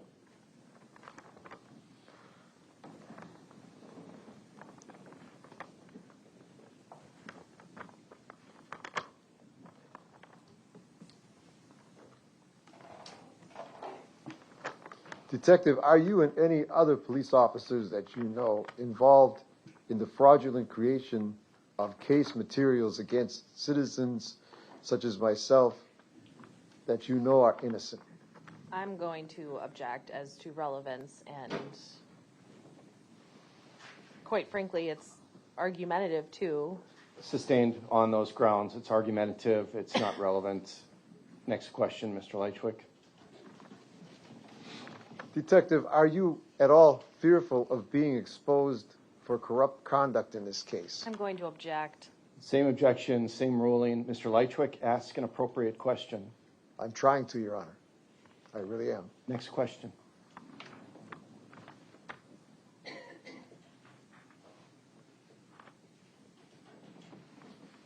Detective, as far as one's movement around one's own property, or even on the street at any hour of the day or night, are we at Marshall, at the time of your investigation, before I was arrested and moving around on Mr. Lefebvre's camera in the backyard there, were we at martial law in this country, or was there a curfew established prohibiting citizens to be indoors instead of outdoors at those hours? No. Thank you.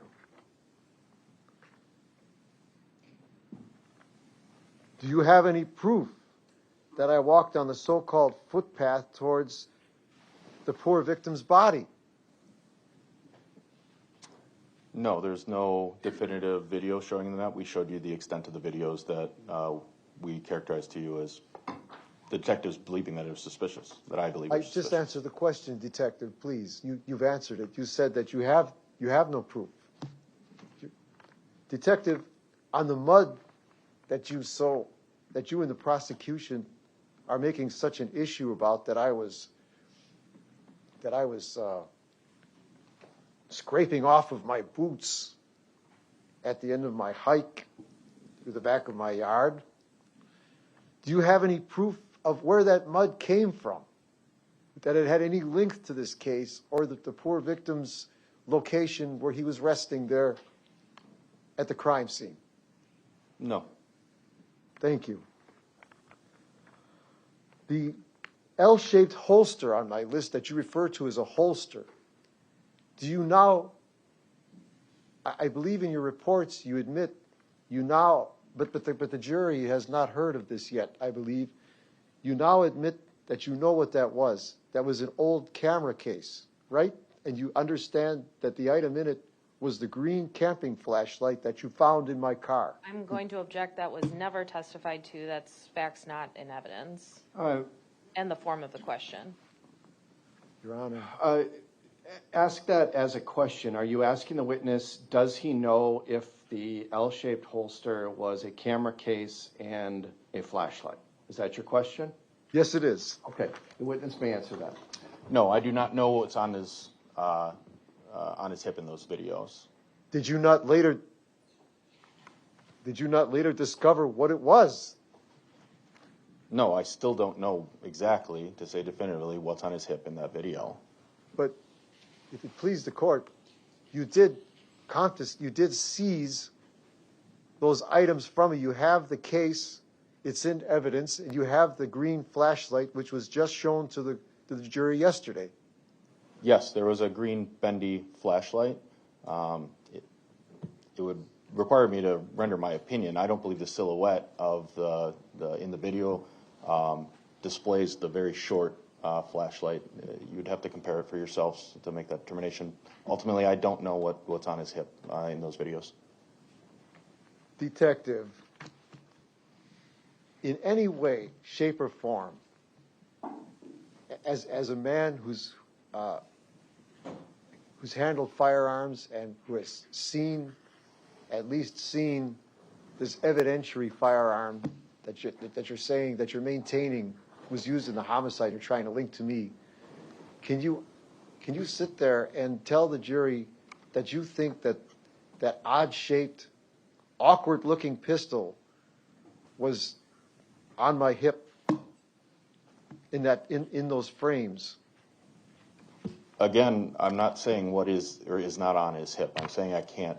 I'm not saying that it's a gun. I'm not saying it's a flashlight. I'm just noting the piece of equipment that he was wearing in that video. Okay, Detective, but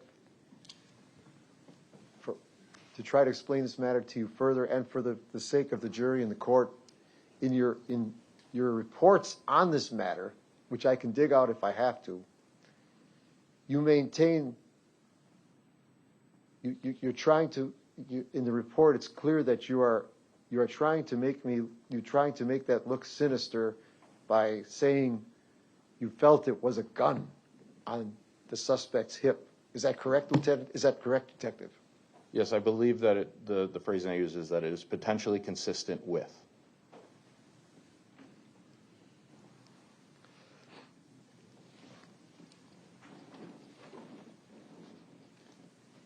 Detective, in your work and your report writing as a police officer, do you use the terms operations and staging area and so forth a lot? No, not in my work as a police officer. But those are terms used in your work. No, they're not. You don't use the word operations? Perhaps the TAC team or police. I'm not on the TAC team. They may use an operation or a staging area. Just in my general work as a detective, no, I don't use those phrases. But you are familiar with those phrases because you have contact with the tactical team. Is that correct? That's correct. Thank you.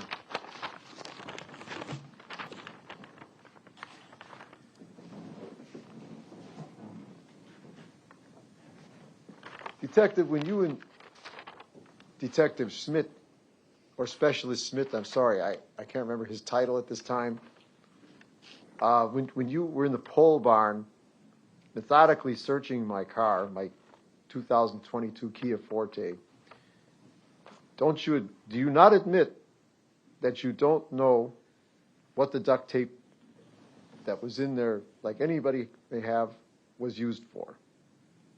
That it only resembles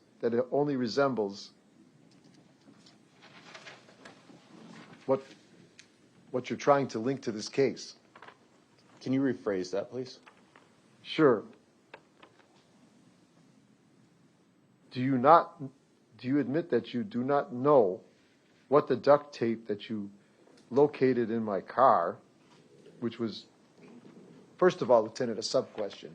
Hang on. Okay. We got to ask really simple questions here, okay? So ask a one-part question. Are you asking the witness, does he know for sure what the duct tape was used for? Or if you have Detective- another question in mind, just ask a nice, simple question that this witness can easily give an answer to. Detective, do you know what the duct tape was used for?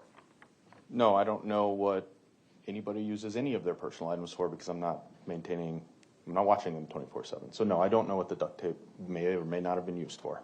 All right, thank you. And in your opinion, when you found this particular roll of duct tape in my car in December of 2024 during your initially unwarranted car search, I'm sorry, car stop, the search was warranted. In your opinion, was the roll of tape brand new or was it used? I'm going to object to that question. That is a legal conclusion for the court, which has already been decided, and the court has previously told Mr. Lychwick that. The objection is sustained. The court is striking the question.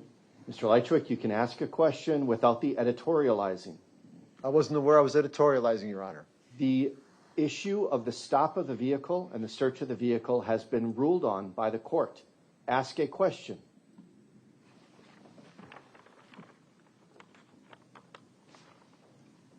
Your Honor, I was stating what was already... Ask a question.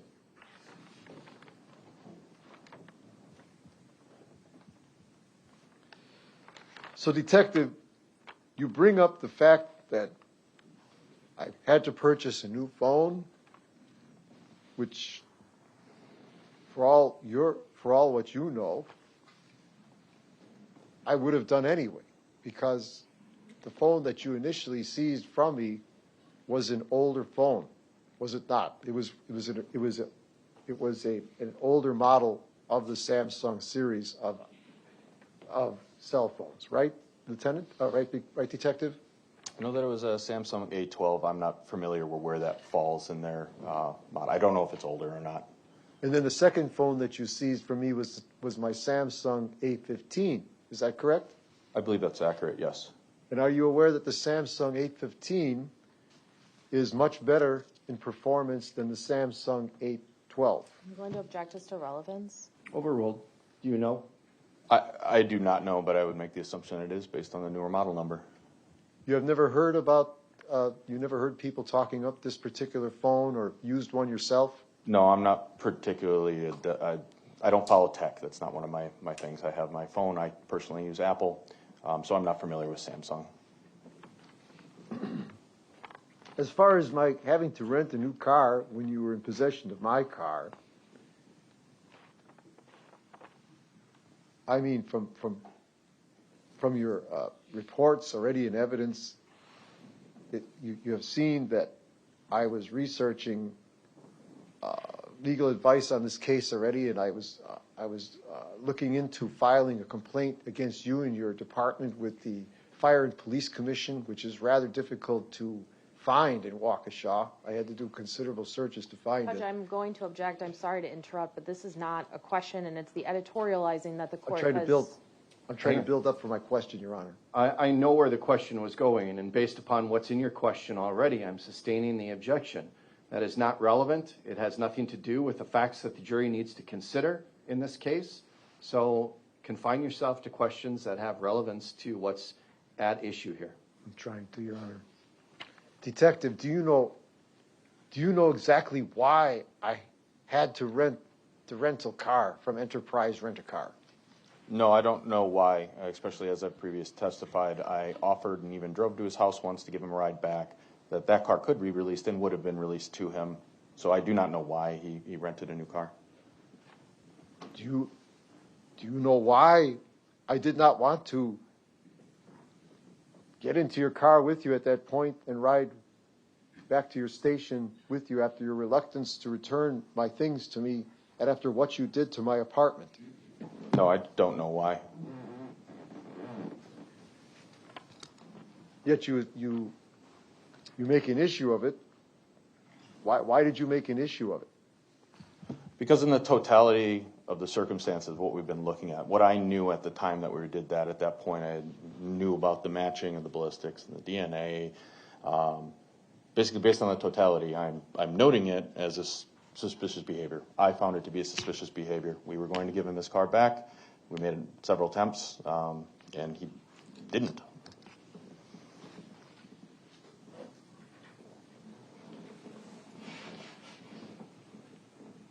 You found that suspicious? I did, yes. That's a personal opinion. That's not any proven fact. That's correct. Thank you.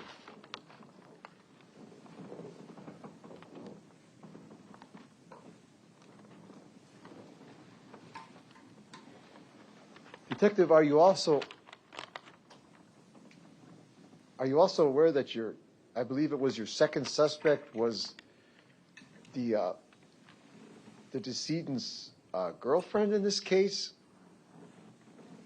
Yes, there was another suspect in this case as well. And may I ask the defendant to answer a question about the decedent's girlfriend? The witness, you mean? May I ask the witness of this?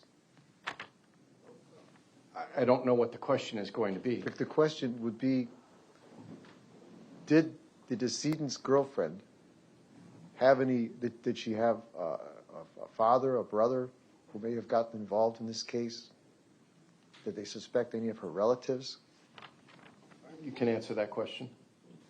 Yes, both the decedent's girlfriend was investigated as a potential suspect, as well as her son-in-law was investigated as a potential suspect, both of whom were ruled out after the same residential search warrants, searches of cell phones, cell data, all of that went into each one of these three people that he's referencing, and nobody else provided any evidence that they were involved in this incident. Only one person had evidence that they were involved with this homicide.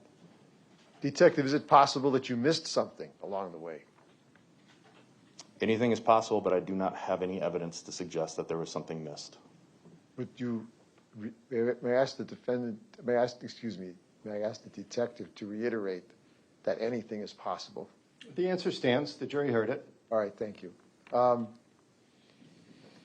Detective, did you suspect a motive initially of how and why this poor deceased girlfriend may have been involved in his homicide? I'm going to object to that, and the basis is relevance, and I believe it is coming very close to the court's pretrial rulings on this issue.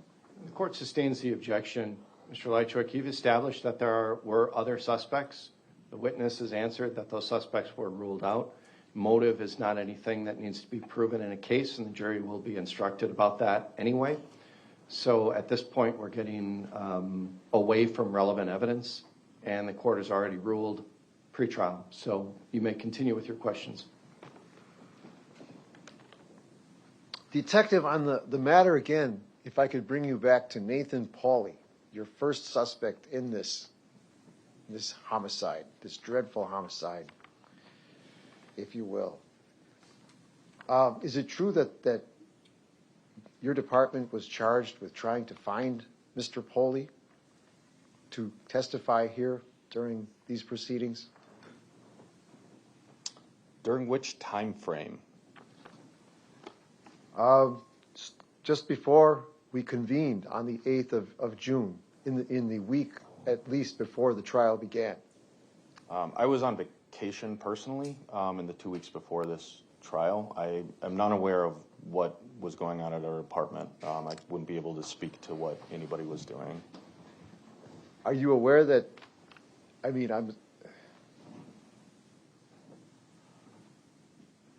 you at all aware of the fact that Mr. Pauly is missing?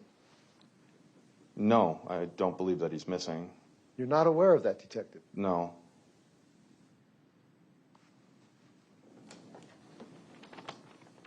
Interesting. Move to strike. That's Sorry? stricken. Mr. Lychwick, we don't need the editorial comments. I wasn't, again, Your Honor, I wasn't aware I was editorializing. I'm sorry. When you make comments after the witness's answer, that is editorializing. Ask your next question. I would try to keep that in mind.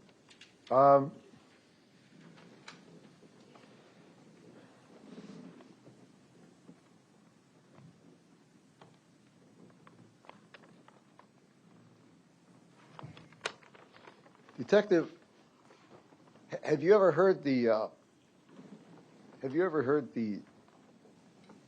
well-known saying that cops collect guns? They're some of the biggest gun collectors around.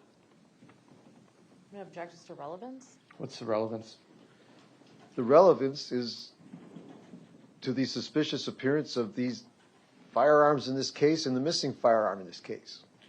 Again, whether or not this witness collects guns or knows that police officers collect guns is irrelevant here. Ask your next question. Detective, when your thugs entered my apartment and destroyed... That's enough, Mr. Lychwick. Either ask appropriate legal questions or I'm going to stop your cross-examination. When your men entered my apartment and, Your Honor, and they destroyed my apartment. Mr. Lychwick, ask a question. When your men entered my apartment and destroyed my apartment, I have 5 pictures hanging on the living room wall, as you well know. Judge, I'm going to object. This is going to continue being the defendant testifying. Mr. Lychwick, what's the relevance of the pictures hanging on your wall? The relevance, I'm trying to establish the defendant's character and his integrity here. You are the defendant, Mr. Lychwick. I mean, I'm sorry, Your Honor. I am trying to establish the detective's integrity and his ethics here, his morality. If you have, excuse me, if you have an appropriate legal question to ask, you may ask that. But I don't see the relevance of pictures on your wall. The editorializing that the officers destroyed your apartment is improper. So ask a question. If you have a specific question about the search of your apartment. I do, Your Honor. Okay, then ask that question. Detective, I would like to know why members of your team chose to remove my picture of President John Fitzgerald Kennedy from the wall by my office area and throw it on the floor and smash it. I'm unaware of any damaged property. I don't know anything about that. You don't? I do not.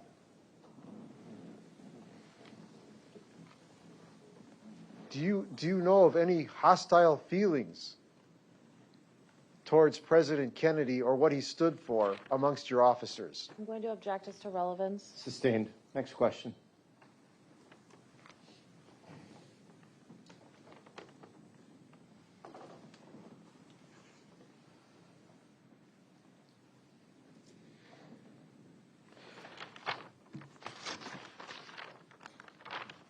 Your Honor, at this time, I believe that's all I have for the witness. Okay, any redirect, Attorney Thompson? I do have one question. When we look at Exhibit 87, which is the top of the hill where Moxie's train final response was, are there any lights up there? No. What about the footpath area where Mr. Maldonado's body was found? I believe there's a light adjacent to the parking lot that would provide it there. That light might cast over there, but I don't know if I could say for certain if the light would cast over where the body was found or not. I don't have any further questions. Thank you. Mr. Lychwick, would you like Exhibit 221 moved into evidence? That is the search warrant that you showed to the detective. Yes, please, Your Honor. Any objection from the state? No. All right, Exhibit 221 will be received into evidence. Detective, you may step down. Attorney Thompson? I do not have any further witnesses. The state would rest subject to any rebuttal. All right, ladies and gentlemen, the state's initial case is concluded. That necessitates that we take a break. I anticipate that this might be about a 10-minute break, and then we might break early for lunch and come back after lunch. So For now, we'll take a short break, and I will call you back when we are ready. Again, because the state is rested does not mean that it's time to discuss the case. All right, jury.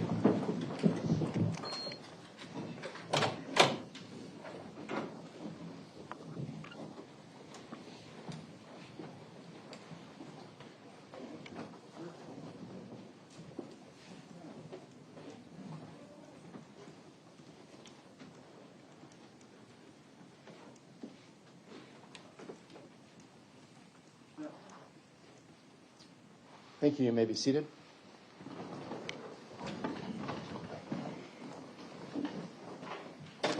We are outside the presence of the jury.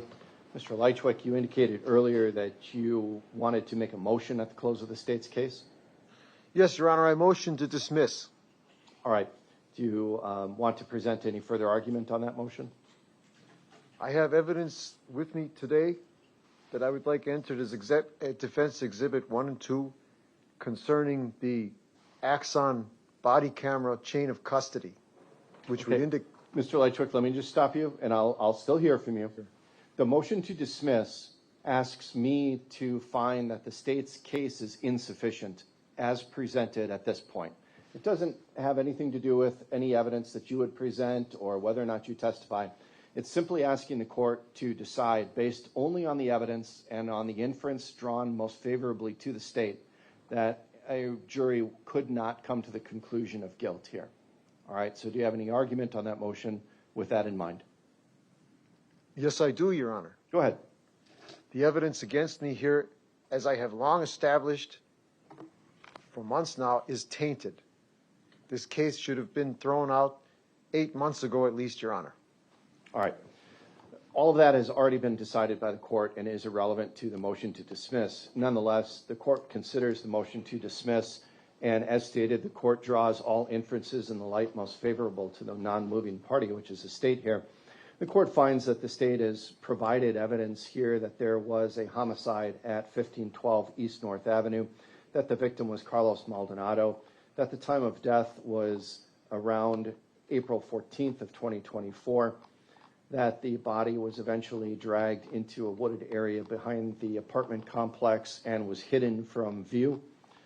The state has also provided enough evidence to link the defendant to that homicide through items that were testified to, recovered from his car, his apartment, and certainly other evidence. There was medical information provided to establish the cause and manner of death, and the murder weapon being linked to the defendant.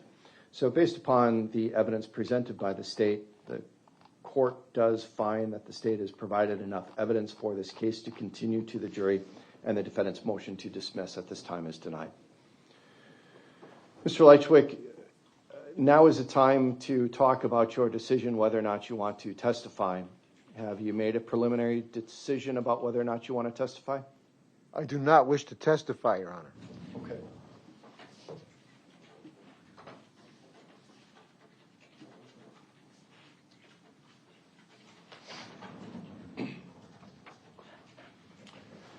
Mr. Lychwick, do you understand that you have a constitutional right to testify? I completely understand that, Your Honor. And do you understand that you have a constitutional right not to testify? I understand that, Your Honor. Do you understand that the decision whether to testify is for you to make? I understand that, Your Honor. Has anyone made any threats or promises to you to influence your decision whether or not to testify? No. Did you want an opportunity to further discuss this with standby counsel? I have already discussed this at great length with standby counsel, but thank you for asking. Have you come to a decision? I have come to a decision. I do not wish to testify in this trial. All right. The court will make a finding that Mr. Lychwick is aware of his constitutional rights. He is competent to make the decision whether or not to testify. The court will find that Mr. Lychwick has been following this case. He has asked appropriate and some inappropriate, but he has asked some appropriate questions of the witnesses.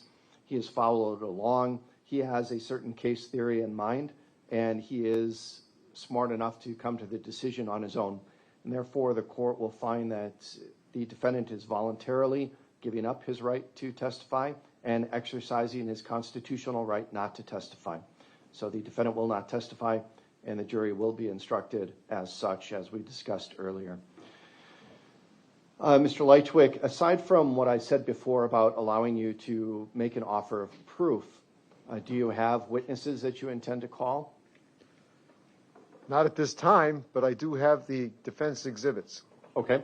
And again, as I stated, I will allow you to introduce those as your offer of proof, but those would not be coming in absent a defense witness. So I'm going to bring the jury back in. I will ask if you have any evidence to present. You indicated that you wanted to rest personally in front of the jury, correct? That's correct, Your Honor. All right. You can rest in front of the jury. I will then excuse the jury for lunch. We will come back at it's 11:30. We'll come back probably around 12:45 with the jury, or maybe we'll just say 1 o'clock with the jury. And then I'll excuse the jury. I'll let you make your offer of proof, and then we will break for lunch and we'll come back. Does that sound appropriate, Mr. Lychwick? It does, Your Honor. And Attorney Thompson? Yes. All right, let's call for the jury then.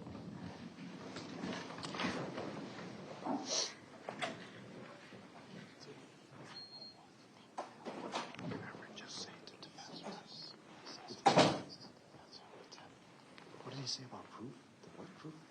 When you come back before the jury comes out for closing. It's called what proof? Offer of proof. Offer of proof, thank you. Okay. All right, defense reps.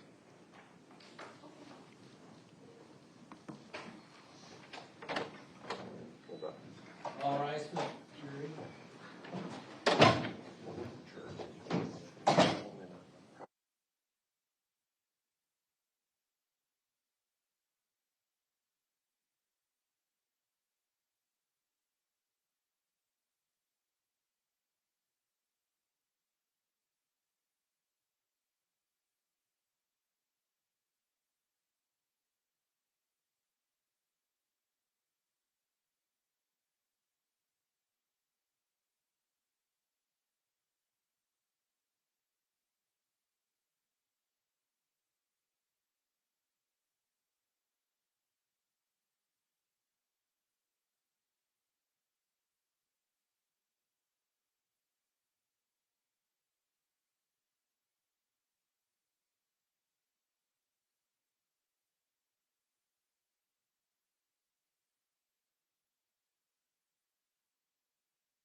All rise for the jury.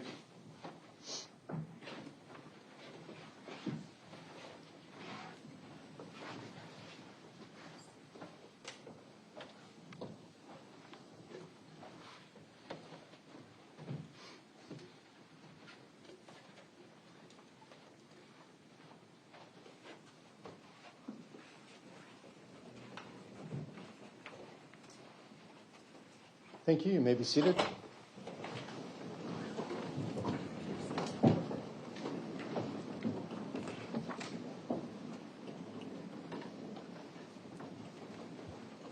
Mr. Lychwick, at this time, does the defense wish to present any evidence? The defense rests, Your Honor. Okay.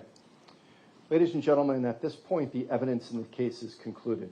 You still have to be instructed and you still have to hear closing arguments before you may start your deliberations. Given the timing right now, the fact that it's 11:30, this is a good time to break for lunch. So we are going to break for lunch. We're going to break until 1 p.m. That gives you enough time to get lunch, take a break, for the parties to prepare for closing arguments as well. When you come back from lunch, you will be given the final instructions and hear closing arguments from the parties. So we will see you back at 1. Please do not discuss this case until you come back. All right, jury.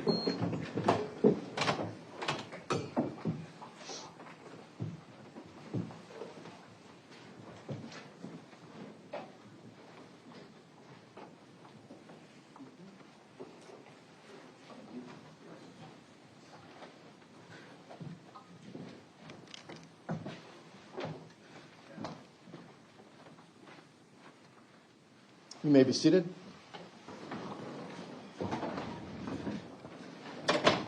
We are outside the presence of the jury. Mr. Lychwick, I'll allow you to make your offer of proof. Had you had an expert witness, what do you believe the evidence would have shown?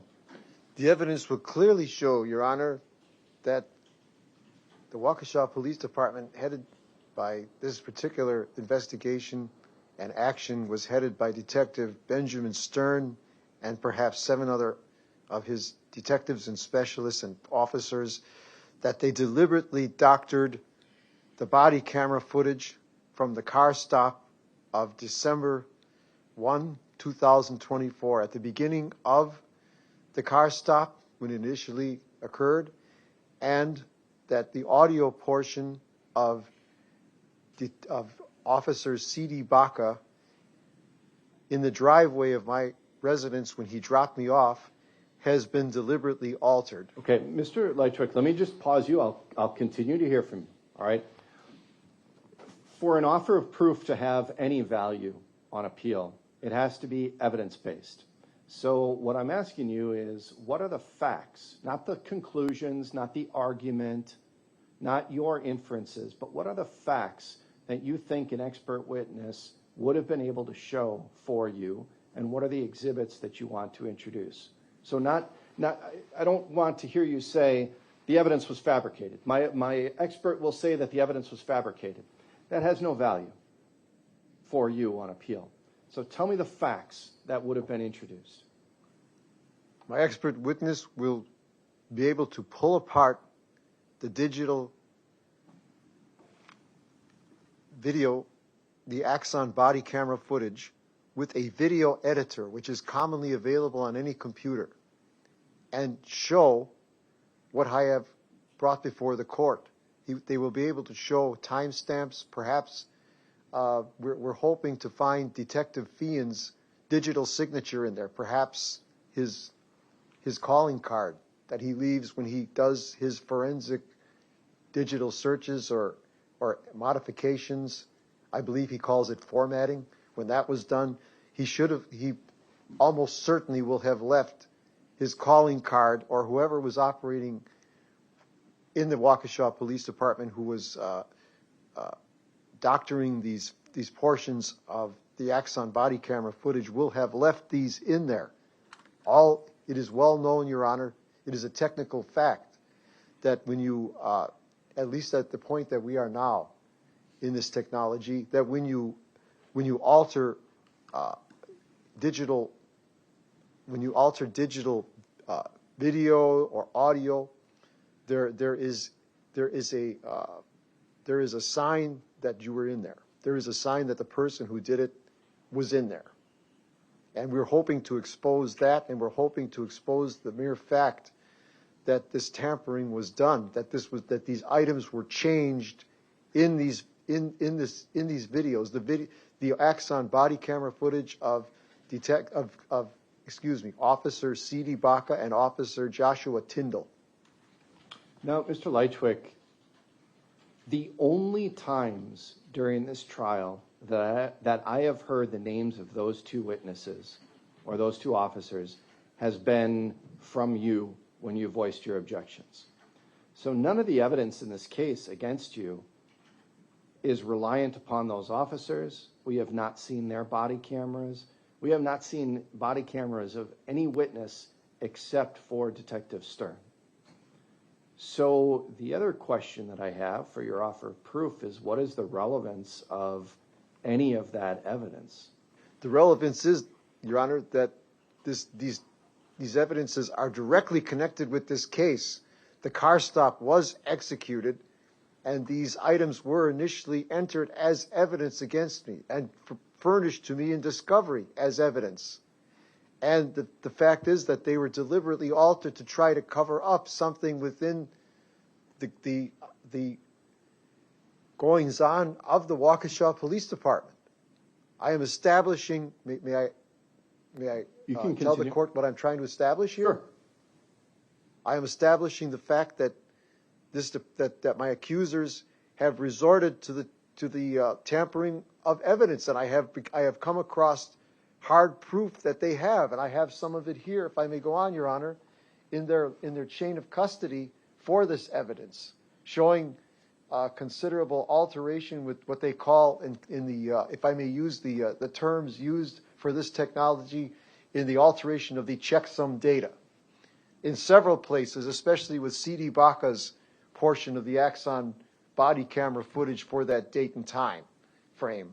And for some suspicious and inordinate activity of the same type within the context of the Axon body camera footage of Officer Joshua Tyndall, who was also responsible for stopping me at that point in which my vehicle was seized, and it is being used. All the evidence is taken from the trunk and everything are being used as evidence that have been brought up just recently during this portion of the trial as evidence against me. These officers were privy to this, and they were part of this action that is being used against me here, Your Honor.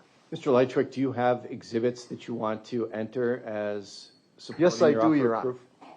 And if I could get back the original search warrant that I provided the court from the We'll make a 27th. copy of that. It's Exhibit For my records. 221. For my records, Your Honor.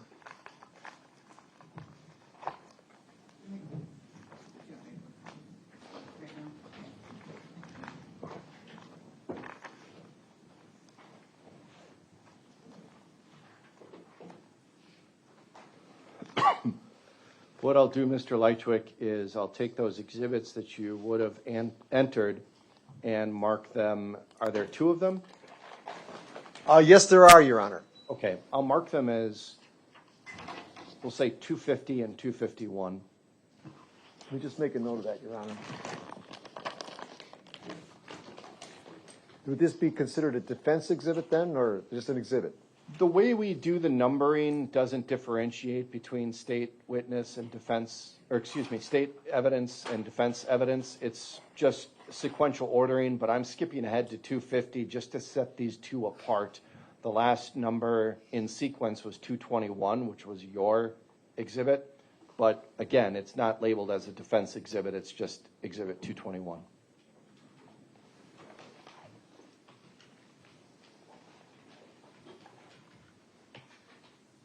Anything else you wanted to say regarding your offer of proof, Mr. Lychwick? Not at this time, Your Honor. Okay. Anything for the state regarding matters to discuss before we come back at 1 for closings and instructions? No, thank you.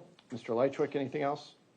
Not at this time, Your Honor. Okay. I'll give you time to gather those exhibits, Mr. Lychwick, and submit them with the court.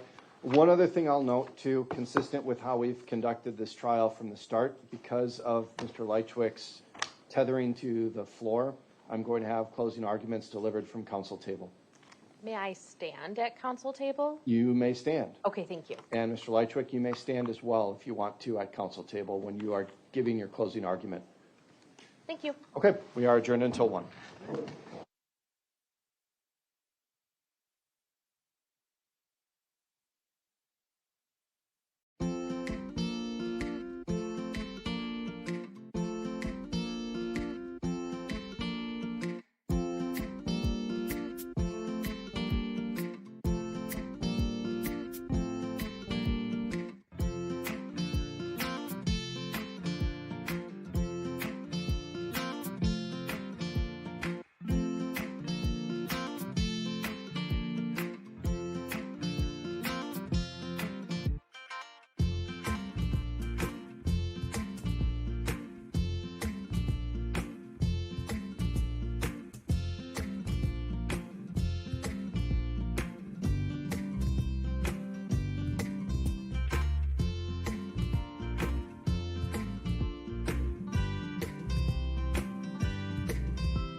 State of Wisconsin versus Kevin Lychwick. Appearances are the same. Attorney Galloway is the standby counsel, is also in the courtroom. The court made just a few minor changes to the final jury instructions. Those all had to do with spacing and pagination. So there were no substantive changes. My plan is to provide 12 copies of the jury instructions to the jury. I figure having all of them with their own copy on this case might be a good idea. And the verdict forms, Madam Clerk, did you submit the previous verdict forms to the parties? Okay. I do have four verdict forms here. They read verdict as to count 1, then there's the not guilty and guilty, and verdict as to count 2, not guilty and guilty. So if either party wants to see those verdicts, they are welcome to, but otherwise the language mirrors what's in the jury instructions. I advised the parties just before we called the case that they are welcome to stand at council table. I offered a lapel mic to the state, which I believe they're going to utilize. Mr. Lychwick, you can decline the lapel mic if you want. I just want to make sure that my court reporter can hear you during your closing and make sure that the microphone picks you up. I really don't doubt that the microphone's going to continue to pick you up as long as the microphone's down on your table where it is right now and that you don't cover it with papers or anything like that. It should be fine. Anything else we need to take up before we bring the jury in? Attorney Thompson? No, thank you. Mr. Lychwick? No, Your Honor. Okay, let's bring the jury in.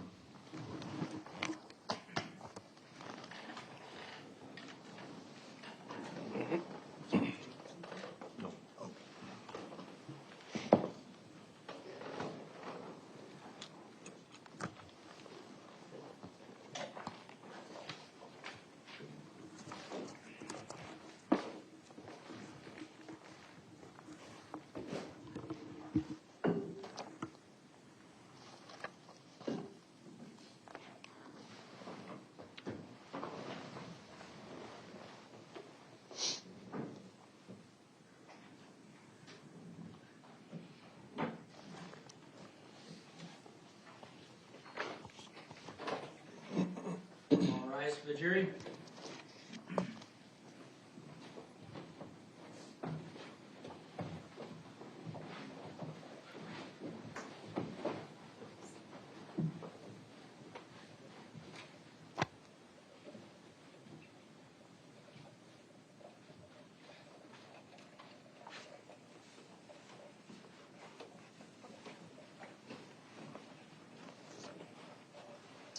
Thank you. You may be seated.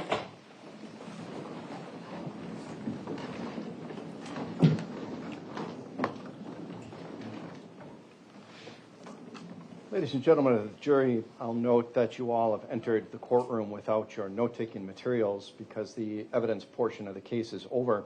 We're now at the instruction phase where I am going to instruct you on the principles of law to guide you in your deliberations. Unlike the opening instructions, these ones will be provided to you for reference for your deliberations. In fact, I'm going to print off 12 copies of these so that each of you will have your own copy of the jury instructions. Despite the fact that you're going to be receiving a copy of these, I do urge that you pay close attention to the instructions of the law that I give you now because they will help guide you as you listen to closing arguments as well. Members of the jury, the court will now instruct you upon the principles of law which you are to follow in considering the evidence and in reaching your verdict. It is your duty to follow all of these instructions. Regardless of any opinion you may have about what the law is or ought to be, you must base your verdict on the law I give you in these instructions. Apply that law to the facts in the case which have been properly proven by the evidence. Consider only the evidence received during this trial and the law as given to you by these instructions, and from these alone, guided by your soundest reason and best judgment, reach your verdict. If any member of the jury has an impression of my opinion as to whether the defendant is guilty or not guilty, disregard that impression entirely and decide the issues of fact solely as you view the evidence. You, the jury, are the sole judges of the facts and the law. You, the jury, are the sole judges of the facts, and the court is the judge of the law only. The first count of this information in this case charges that the above-named defendant, on or about April 14th, 2024, in the area of 1512 East North Street in the city of Waukesha, Waukesha County, Wisconsin, did cause the death of Carlos Maldonado with intent to kill that person, contrary to Wisconsin Statute 940.01 sub 1 sub A. To this charge, the defendant has entered a plea of not guilty, which means the state must prove every element of the offense charged beyond a reasonable doubt. The second count of the information charges that the above-named defendant, between April 14th, 2024 and October 30th, 2024, in the area of 1512 East North Street in the city of Waukesha, Waukesha County, Wisconsin, did hide a corpse with the intent to conceal a crime, contrary to Wisconsin Statute Section 940.11 sub 2. To this charge, the defendant has also entered a plea of not guilty, which means the state must prove every element of the offense charged beyond a reasonable doubt. The defendant has a constitutional right to represent himself. I have advised the defendant that the same rules apply whether a lawyer acts for him or he acts for himself. The defendant has decided to represent himself, and this decision must not influence your verdict in any manner.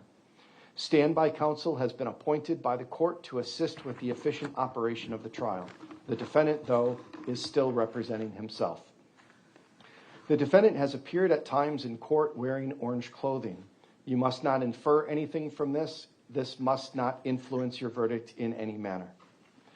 First-degree intentional homicide, as defined in 940.01 of the Criminal Code of Wisconsin, is committed by one who causes the death of another human being with intent to kill that person or another.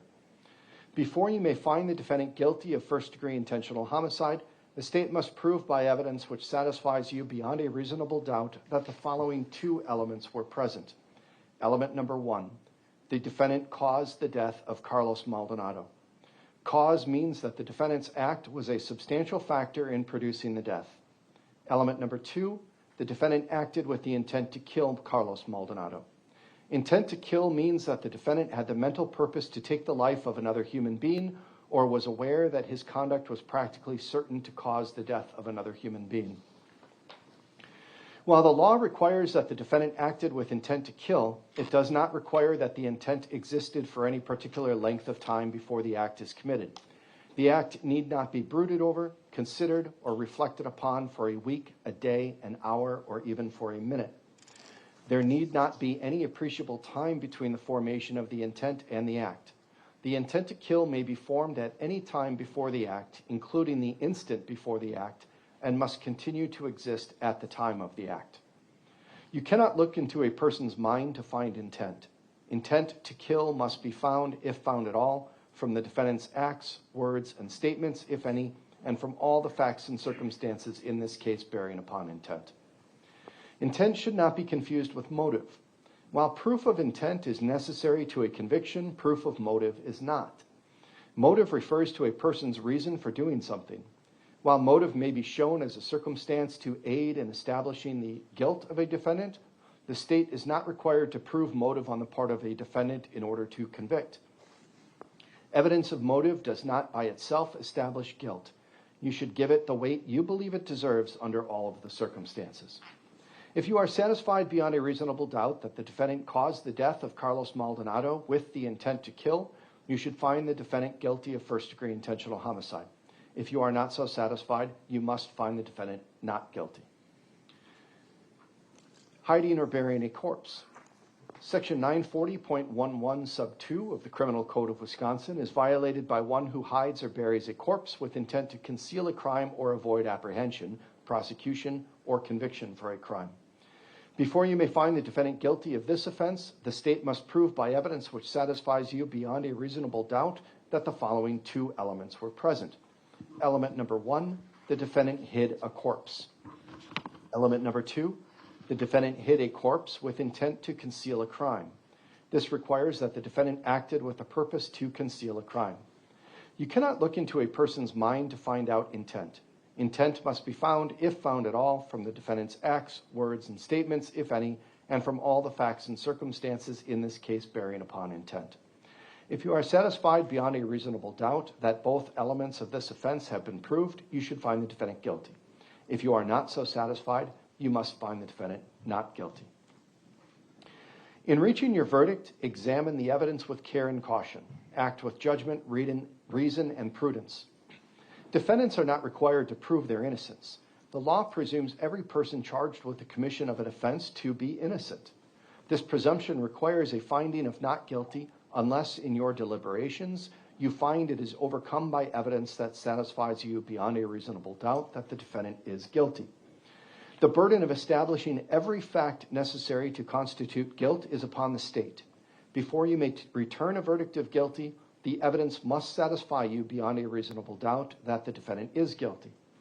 If you can reconcile the evidence upon any reasonable hypothesis consistent with the defendant's innocence, you must do so and return a verdict of not guilty. The term reasonable doubt means a doubt based upon reason and common sense. It is a doubt for which a reason can be given, arising from a fair and rational consideration of the evidence or lack of evidence. It means such a doubt as would cause a person of ordinary prudence to pause or to hesitate when called upon to act in the most important affairs of life. A reasonable doubt is not a doubt which is based on mere guesswork or speculation. A doubt which arises merely from sympathy or from fear to return a verdict of guilt is not a reasonable doubt. A reasonable doubt is not a doubt such as may be used to escape the responsibility of a decision.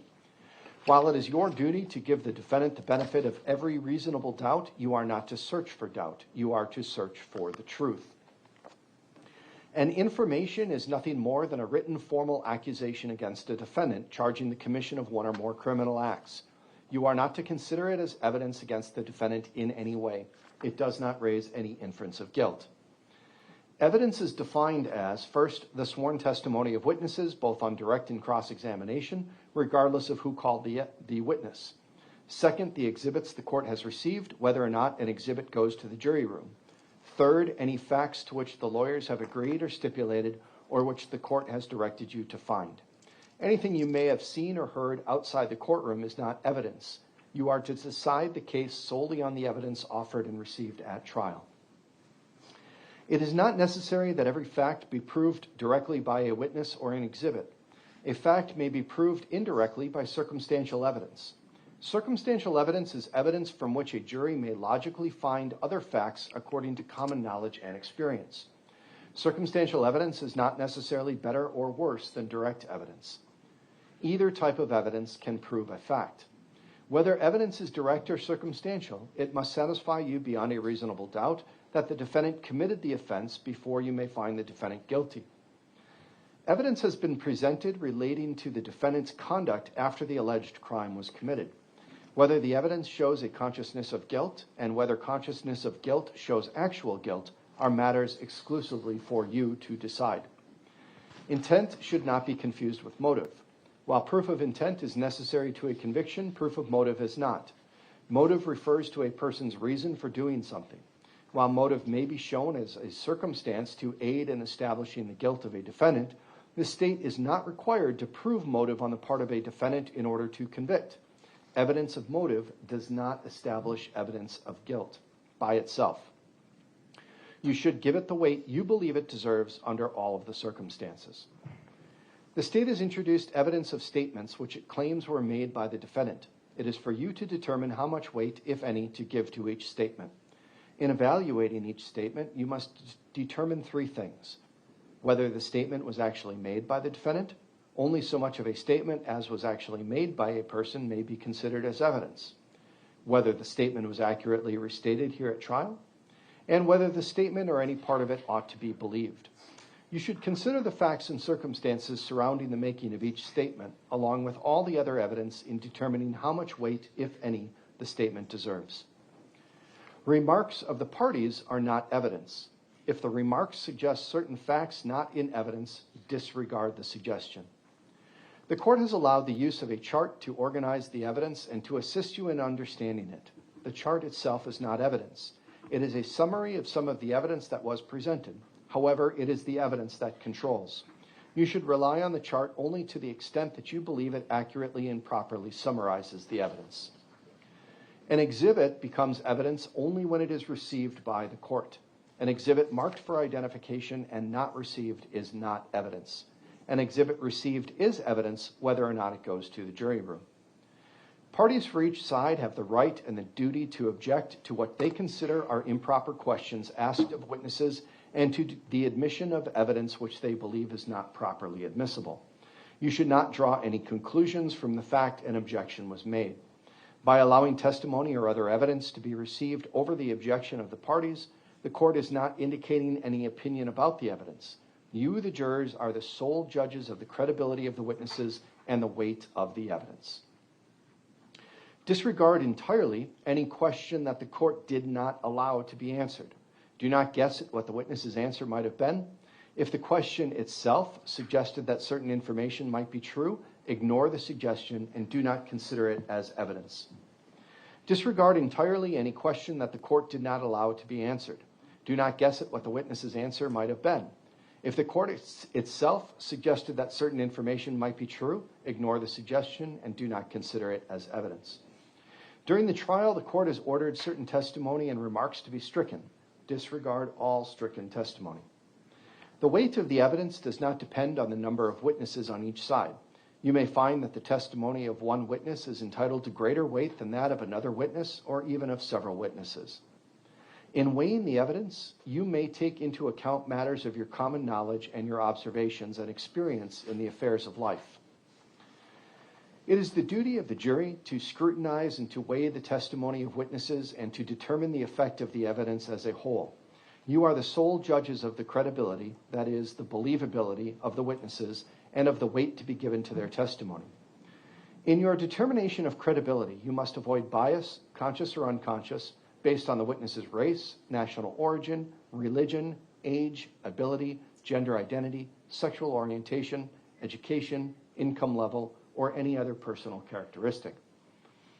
In determining what the credibility of each witness and the weight you give to the testimony of each witness, consider the following factors: whether the witness has an interest or lack of interest in the result of this trial, the witness's conduct, appearance, and demeanor on the witness stand, the clearness or lack of clearness of the witness's recollections, the opportunity the witness had for observing and for knowing the matters the witness testified about, the reasonableness of the witness's testimony, the apparent intelligence of the witness, bias or prejudice, if any, has been shown, possible motives for falsifying testimony, and all other facts and circumstances during the trial which tend either to support or to discredit the testimony.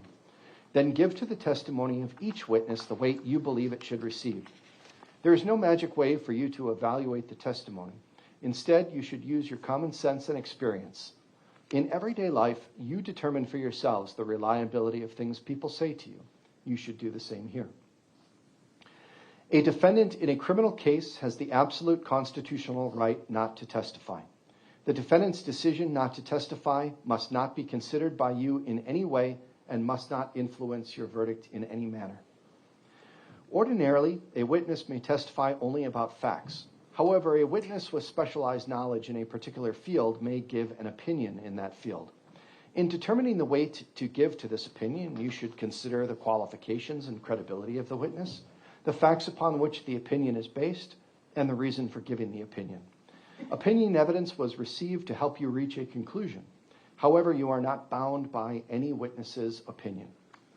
Ordinarily, a witness may testify only about facts. However, in this case, witnesses were allowed to give opinions based on their experiences. In determining the weight you give to this opinion, you should consider the witness's opportunity to observe what happened and the extent to which the opinion is based on that observation. Opinion evidence was received to help you reach a conclusion. However, you are not bound by the opinion of any witness.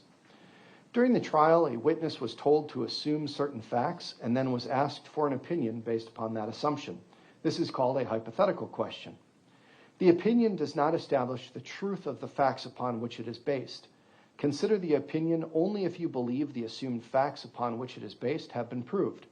If you find that the facts stated in the hypothetical question have not been proved, then the opinion based on those facts should not be given any weight. Consider carefully the closing arguments of the parties, but their arguments and conclusions and opinions are not evidence. Draw your own conclusions from the evidence and decide upon your verdict according to the evidence under the instructions given to you by the court. We will now hear the closing arguments of the parties. Because the state bears the burden of proof in this case, the state is allowed to go first and also make a rebuttal closing if they so choose. Attorney Thompson, you may proceed. Thank you, Judge. Oh, wow, that's really loud. Okay, good afternoon, everyone. Thank you so much for your patience over these last few days. There's been a lot presented to you, and you are here to perform your civic duty, and we very much appreciate it. We're here this week because of Carlos Maldonado, and we're here to find out and prove to you who killed him. And now at the close of our case, the state has proven to you that Mr. Maldonado was killed by Mr. Lychwick, the defendant. As you heard from the court, the two elements of first-degree intentional homicide are that the defendant caused the death of Mr. Maldonado and he acted with intent to kill him. We also have an intent element in the second charge of hiding a corpse. So instead of repeating the evidence for both charges, my intent here with closings is to argue how all of these pieces fit together for both charges.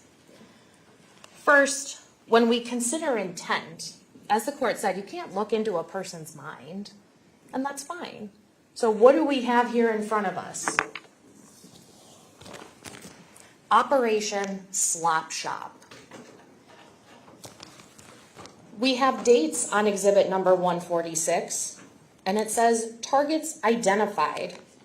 It goes back to November of 2023, and interestingly enough, when we look at those autofill sections on Mr. Lychwick's cell phone, that's when you start seeing Mr. Maldonado's name.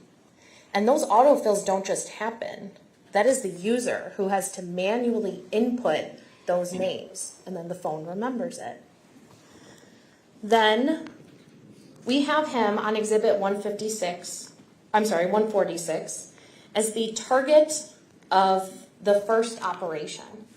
And the numbering of all four of these operations is very important because when you look at exhibit 147, which is Operation Starling, it says at the bottom, the operation can commence since Operation Slop Shop is completed. Funds and reparations have been seized from Slop Shop, so for Starling, and all threats from the first operation have been neutralized. That first operation is Carlos. Now, how do we know that this note was written by Mr. Lychwick? When we look at all of the pieces surrounding this note, and even some of the context and additional items in there, we know that it belongs to Mr. Lychwick. So number one, it's found in his apartment. That's a really good place to start. He lives alone. He references his brother and his mother. He is next door neighbors with Mr. Maldonado. And think about all those German references. Absolutely fine to enjoy German history, to want to go visit it. That in and of itself is not criminal. But the whole point of playing those clips and showing you those conversations is to provide context and show that these notes belong to Mr. Lychwick and they were written by him. There's another name in Exhibit 146 that we have referenced several times of Raven. The sole reason that the state provided the information and the phone searches and the Google returns about Raven is to connect Mr. Lychwick again to these notes. That is the sole reason. When we look at intent to kill and intent to conceal a body, we're also looking at the medical evidence here. And we heard Dr. Scheel talk all about how they processed this scene, how they brought Mr. Maldonado back, and why they did those x-rays. And her words were very specific. When we have a concealed body, we need to be careful on how we process and examine. And when they do those first set of x-rays, that's when we see the two projectiles, which we'll talk about in a little bit. But Dr. Scheel determined that the cause and manner of death was homicidal violence by the 2 gunshot wounds, and his manner of death was homicide.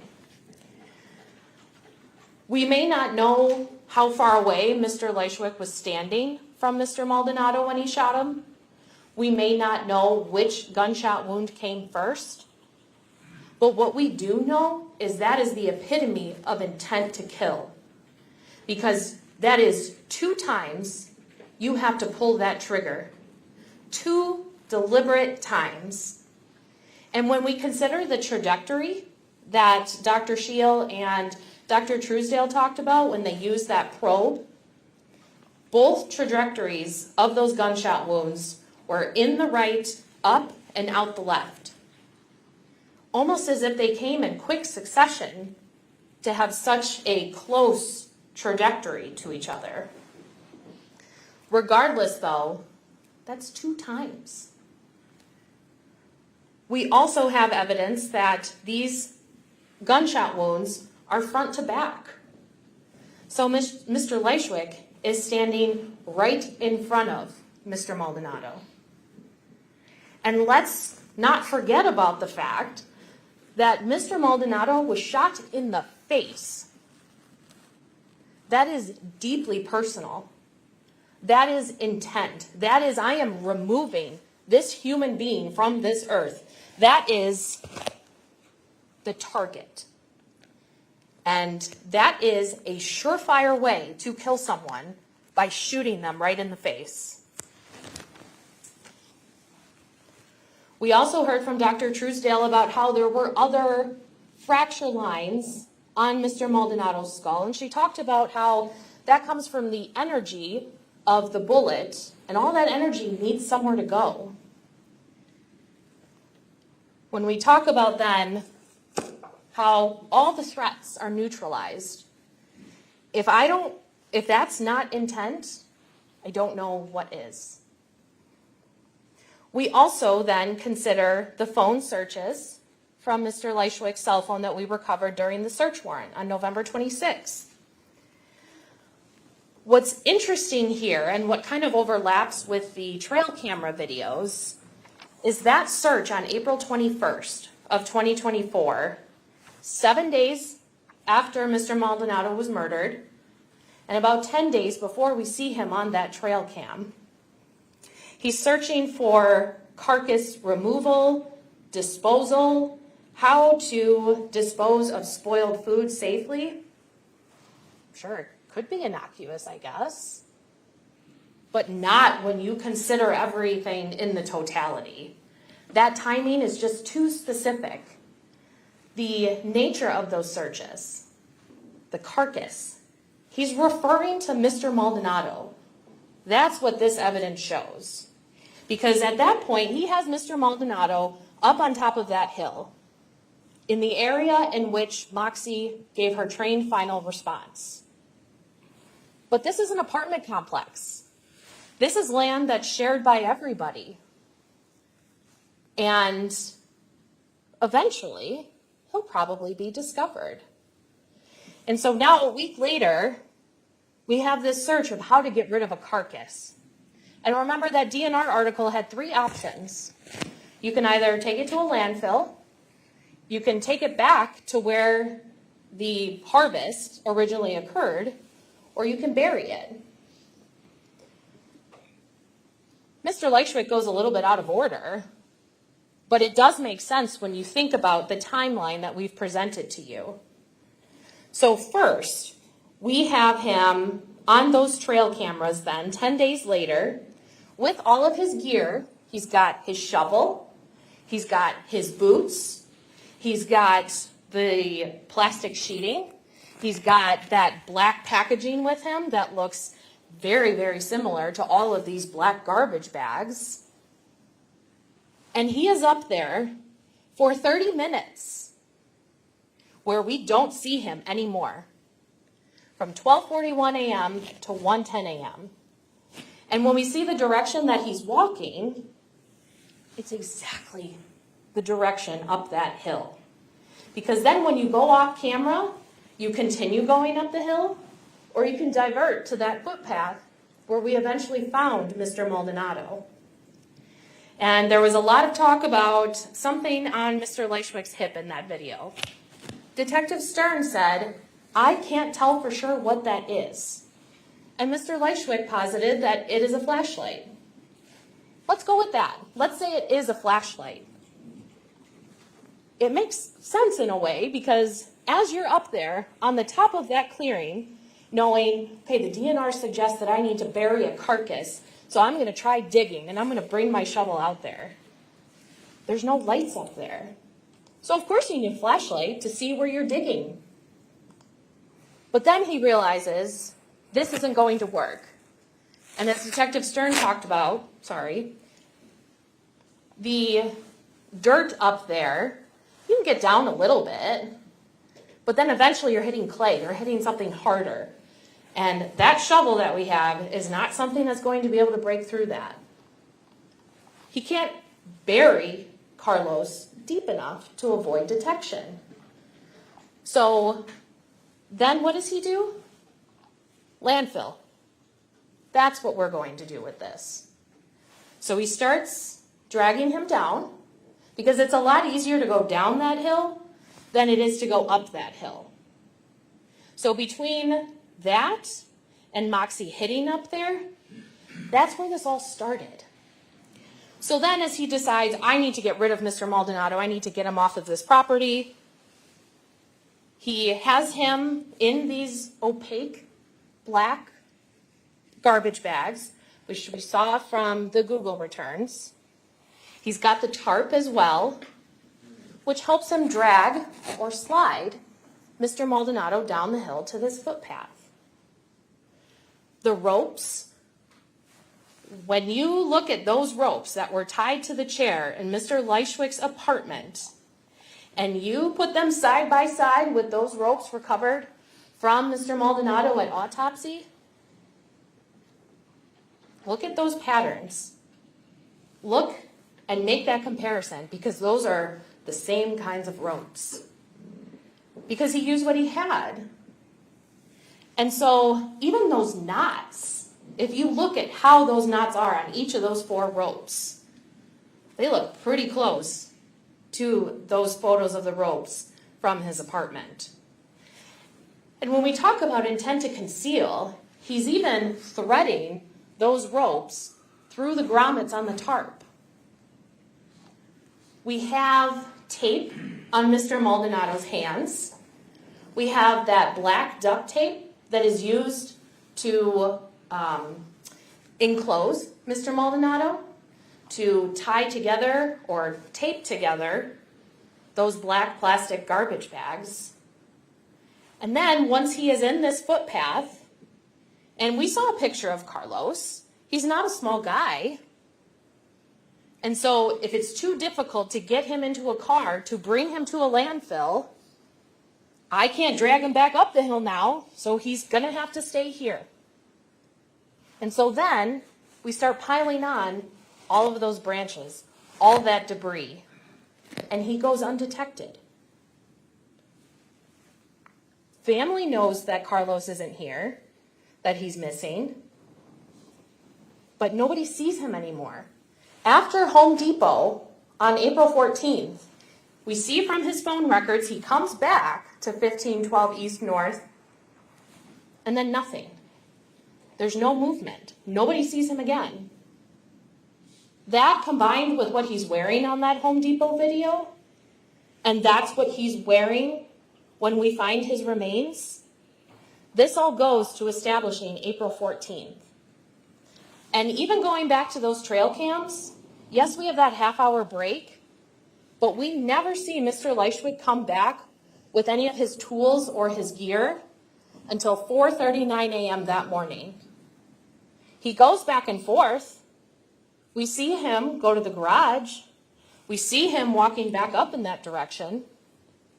So that's 4 hours where he's out there and he's not exercising. That just doesn't make any sense compared to what we saw him bringing out there. So then we talked a lot about the search of Mr. Lychwick's vehicle. And before we get to that point, though, he goes to U-Haul. And that is out of the ordinary for what the detectives have been seeing in terms of his pattern of travel over the last few days. So as he starts traveling north, we follow him to a storage facility that he has no history of searching for until within 48 hours of us finding Mr. Maldonado. He had rented it, according to that receipt, on November 1st, gets that free month promotion, and now he's got to empty everything out because that month is, maybe he's moving it. Maybe he's going to another storage unit. I don't know. But what we know is he emptied it. And then we follow him. And we saw him on the surveillance emptying it. So we follow him back to Waukesha. Officers stop the car. They seize the car. There's nobody else in the car with him. And what do we find after we get a warrant to search his car? The murder weapon. Inside that trunk, we find the shovel. In the back passenger seat, we have boots. We have numerous boxes of 9mm ammunition. So for Mr. Lychwick to say, I've never seen that gun before, I don't know what it is, I don't know how it got there. You certainly have a lot of ammunition for a 9mm. So then we also find all these garbage bags. We start putting all of these pieces together here. What's important to know, and really I'll sum up Ms. Crawford's testimony. She told us all about firearms identification and how we have those striations and those grooves and the manufacturing characteristics versus the individual characteristics. But here's the bottom line. These two projectiles recovered from Mr. Maldonado's body were fired from this gun, period. End of story. So now you have an individual who is targeting the victim. He has his name written in notes. He is up in a trail area at the top of the hill. He is hiding evidence related to a homicide. And you heard on that recording, they were tearing up everyone's apartments and I had to get my war bags out of there. Your war bags with the murder weapon? Thank you very much. So now we have this, and Ms. Crawford says, yep, this is the murder weapon. Now we go and arrest Mr. Lychwick. We get his buccal swab, which you've heard a lot about. And this is another reason why this whole theory of, I've never seen this gun before, I don't know anything about it. His DNA is all over that gun. When we heard from Ms. Taylor, we talked about the swabs from the grip of the Luger. And it's, in the state's view, important because this is a single source profile. There is no mixture. There is nobody else's DNA from the swab of the grip of this Luger. And it's Mr. Lychwick. And you heard Ms. Taylor talk about how in order to find another profile, or it would take us testing a quadrillion people to see a similar profile. There are not a quadrillion number of people in the world. So there's no question that Mr. Lychwick's DNA is on the grip of this Luger. Then we also look at the towels and the rubber bands. The exterior towel is a mixture, but we have very strong support for inclusion, which is the highest reporting level that our state crime lab has. We also see that quadrillion number again.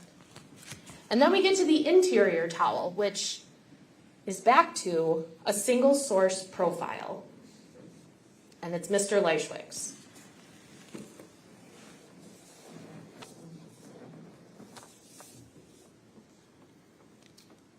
So, ladies and gentlemen, sometimes, and you heard Mr. Lychwick talking about it, objecting to it, sometimes little things, they might seem, well, everyone has bleach. Everyone shops for hand soap. Everyone shops for garbage bags. True. I don't dispute that at all. But you can't take everything and just look at it individually in a vacuum. Your role here is to search for the truth, not to search for doubt. And the truth is that on April 14th of 2024, Mr. Lychwick murdered Mr. Maldonado. And all of the evidence is right here in front of you.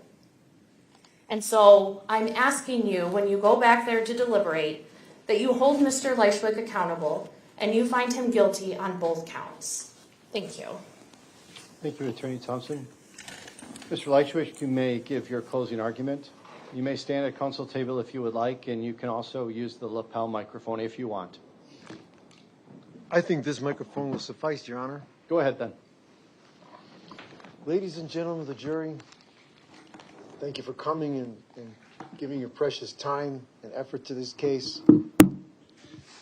I ask you now to do what you must do to acquit me of these horrible charges.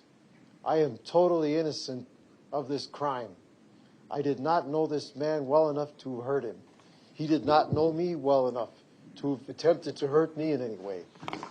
We were neighbors, but we did not know each other. The defense argues that I went on top of the hill. They take broad liberties with the truth and with their idea of facts in this case. But the fact is they have no proof that I was ever even on top of that hill. I have established that I have a right to be out in my own yard and do whatever I do. They have no proof that I even spent all the time they're saying I did on the night in question when they're insinuating that I had something to do with the handling of poor Mr. Maldonado.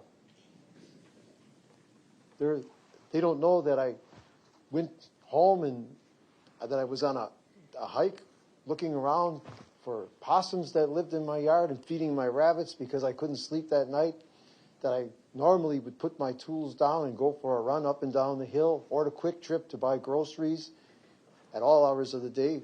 During the daylight hours, I use a jogging suit. At night, if I'm out in my I'm going to object at this point. This is all testimony and none of these facts are in evidence. That's sustained. Mr. Lychwick, I caution you, you can argue inferences and argue what the state doesn't show in their evidence, but you can't testify about matters that have not been testified about. So just be careful that you're not trying to introduce new evidence or testify in any way. You can continue. Ladies and gentlemen of the jury, as you were instructed to do so, I implore you, if you have any doubts in this matter, to find me not guilty. There are plenty of doubts in this case and what the prosecution has established as their case against me. The accusers, the Waukesha Police Department, headed by the investigative team of Detectives Benjamin Stern here. I implore you to weigh in consideration of my innocence in this matter and to take into consideration the manner in which they executed their search warrant again. The search warrant being established originally because one of their detectives asked me, I think this has been established as evidence already, asked me about the presence of plastic bags in front of my car, in which I truthfully answered the detective, telling the detective that I moved my shovel and everything into my car for winter. I'm going to object. None of this is in evidence. It has to be. It's sustained. It's sustained. It's not in the trial record. The jury has not heard any evidence of this, and the legality of the search warrants and the manner of their execution is not an issue for the jury to determine. You can continue, Mr. Lychwick. If I may, ladies and gentlemen of the jury, I have been unable to present a a hearty defense in this matter because I have been imprisoned in the Waukesha County Jail for 18 months now and isolated from my funds and my family and my friends and my Judge, I'm ability going to to hire an object. attorney. Okay, Mr. Lychwick, stop, please. Again, these are not matters for the jury to consider. They are to consider only the facts and evidence that was presented in the case, not what could have been, not what wasn't, only the facts and evidence that have been presented. Your status during the pendency of this case is not relevant and should not be matters for the jury to know. But You Your Honor, introduced it, but it should not be for them to know. So focus on the issues here and the evidence that has been received in the trial this week, and you can continue your arguments. Your Honor, you noted these protests throughout the trial that I have. Now continue. Ladies and gentlemen of the jury, I implore you again, if you have any doubts as to my guilt, please find me innocent. I have a life out there. I am a good man. I am a God-fearing Christian. I just want to go home. I want to resume my life. And when I go home, the Waukesha Police Department and anyone assisting them will be able to continue searching for the actual killer or killers of the poor victim in this matter. As long as I am in custody, they have stopped looking for who actually killed this man. Imagine that whoever did this is still on the street. I implore you to please send me home. Find me not guilty in this matter because I am not guilty in this matter. And owing to the corruptibility of people and human nature, I am telling you there is a corrupt element within our local Waukesha Police Department. And if you find me innocent, perhaps there will be some house cleaning and they can take care of it. Somebody will investigate this matter and we will all be a little safer. I thank you for your time in coming here again. And again, my final statement to you is, if you have any doubts in this matter, if you have any doubts about my guilt, please find me not guilty. Thank you, I Mr. rest my Lychwick. case. Any rebuttal closing, Attorney Thompson? Very briefly. Go ahead.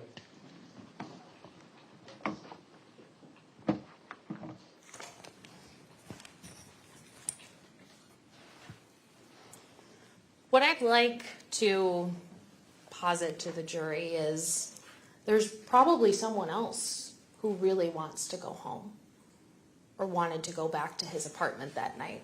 I object, Your Honor. She's already had her chance to make her statement in this matter. The objection is overruled because the state bears the burden of proof in this case. It is allowed by law to give a closing argument and provide a rebuttal closing.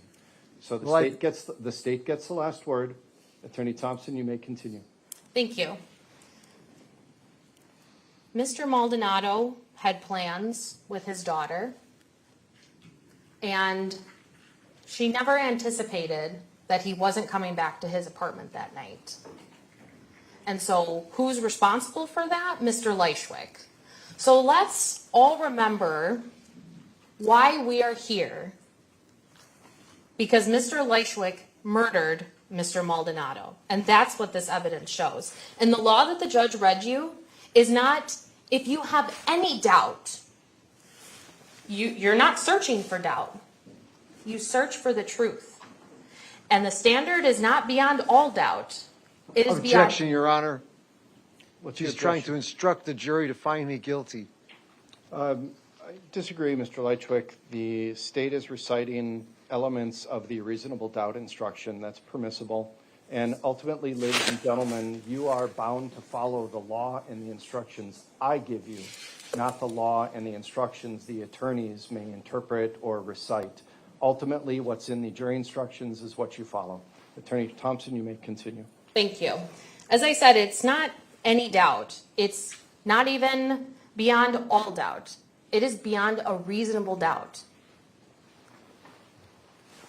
When you look at all of these pieces together, just like Dr. Truesdale said, the bones tell a story. They tell a story about someone's life. And all of these pieces of evidence here tell us the story of how Mr. Lychwick murdered Mr. Maldonado and then hid his body so that nobody would find him and hopefully he would get away with what he did. So I'm asking you to find him guilty on both counts. Thank you. Thank you. Now, members of the jury, the duties of the parties in the court have been performed. This case has been argued by the parties. The court has instructed you regarding the rules of law which should govern you in your deliberations.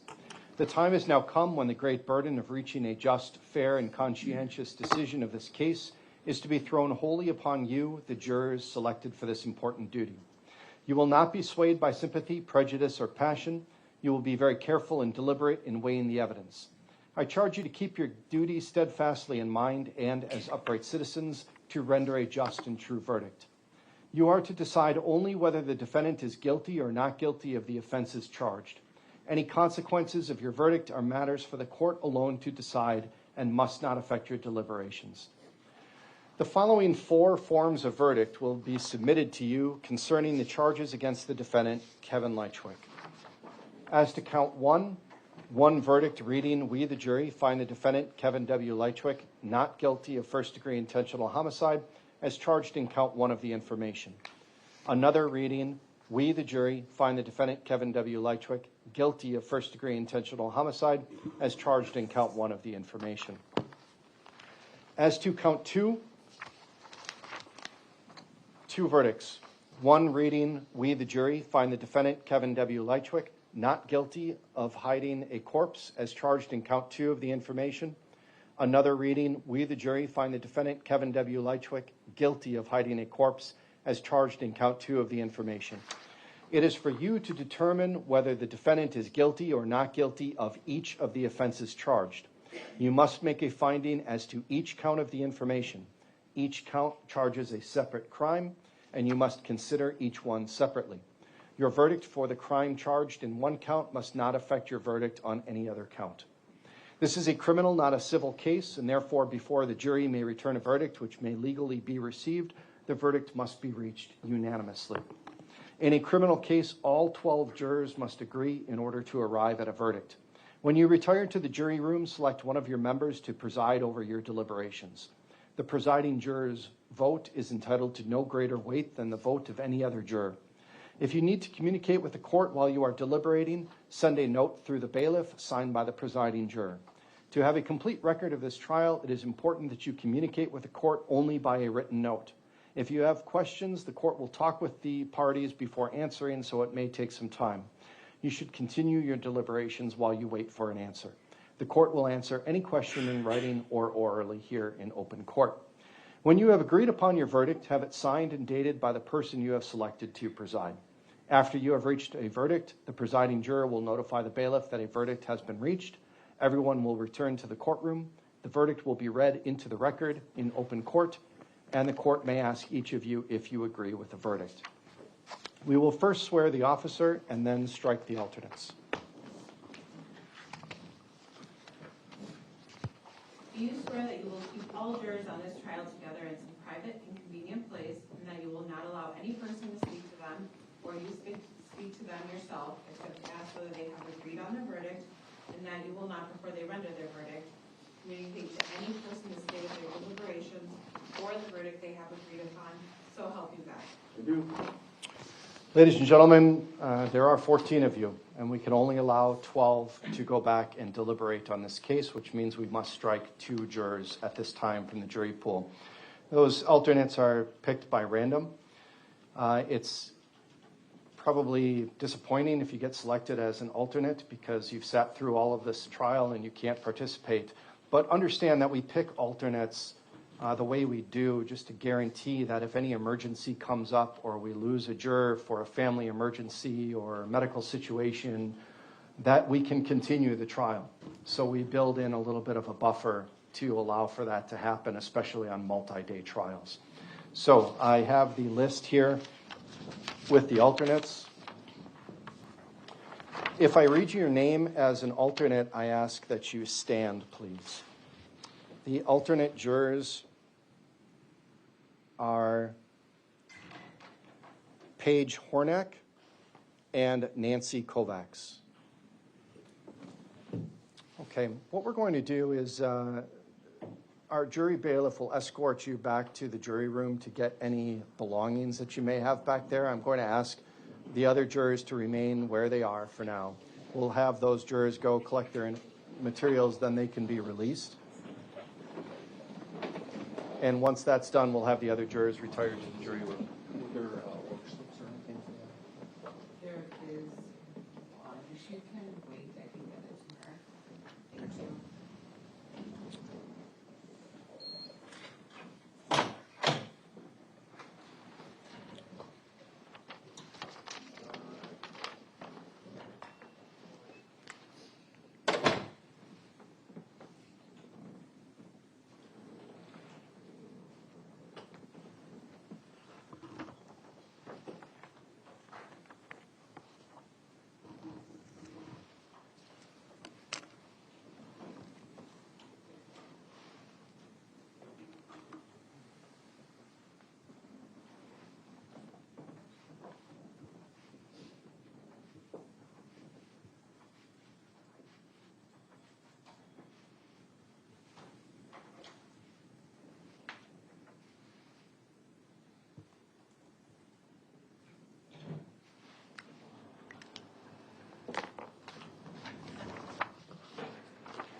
I'm now providing a copy of the verdict forms and 12 copies of the jury instructions to the jury bailiff, and the jury may now retire and begin their deliberations.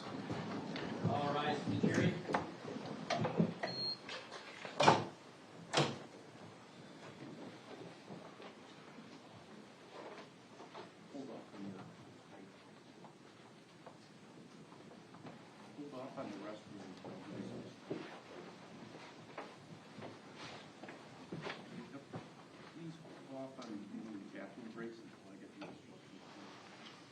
Thank you. You may be seated. We are now outside the presence of the jury. If the jury requests any of the photographs that were used and published, my inclination would be to provide those to the jury without calling the parties back to go through each one that they've selected. Mr. Lychwick, I recognize that you've objected to a number of the exhibits being introduced. The exhibits that have been introduced and already used with the jury, I would send those back if they request. Do you have any issue with that process? I certainly do, Your Honor. Especially if I entered a prior objection to them. And your objection would still be noted to those exhibits, but my point is that they've already been shown to the jury. So if the jury asks a question, I would have to bring you back into the courtroom. I'd have to bring the state's attorneys back. We would confer about the question, provide an answer to the jury. Sometimes that takes a little bit of time, and that's what we will do for ordinary questions. Other times the jury says, hey, could I see exhibits 120 through 130? If those are all photographs that have already been displayed to the jury on the screen, I'm not going to bring the parties back and talk about whether or not those should go back to the jury because they've already been displayed in court. The jury has already seen those. They're just asking to see them again. For photographs, I'm just going to send those back to the jury. For other things where parts of them may have been published, for example, some of the reports were published but not in their entirety, I would not be sending those back automatically. We could discuss that. But I'm just talking about just regular pictures, one-page picture files. If the jury asks for those, I'm going to send them back without bringing the parties in to talk about that, if they've already been published. Understand? I think so, Your Honor. Okay, that's fine. And I was going to go to the state. Attorney Thompson, that's fine with you? Yes, I'm sorry. That's fine. If there's anything else where I see they've requested another exhibit that may have been published in part or something other than just a simple photo, I'll call the parties back. Then with the issue of the videos, if they request to see any of the videos, we do have the capability of streaming the videos directly back into the jury room. We can either do it one of two ways. We can stream it back in the jury room, or we can bring them back into court and play it again on these monitors. I'm going to decide to stream the videos into the jury room. The way we do that is we have one of our bailiffs go back to verify that the streaming and the live feed is live. We will play the videos twice, and then that'll be the extent of how they're played back. Because we can't just send a thumb drive and the videos back to the jury and let them poke around with the videos. We have to control the playback. So that would be the process for the videos. If there's any other questions or any other exhibits that they want to see that don't meet those, well, sorry, let me just be clear. If we live stream the videos, I'm calling the parties back, and we'll reconvene. We'll do it on the record. We just won't have the jury brought in. But otherwise, simple request to see the photographs. I'm not going to bring the parties back to do that. Anything else from the state then before we wait for deliberations? No, thank you. Anything else from you, Mr. Lychwick? Well, thank you, Your Honor. Okay, then the state, please provide some contact information, and we will stand in recess until we have a verdict.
Lychwick matter, the appearances are the same. Standby counsel is present again in the courtroom.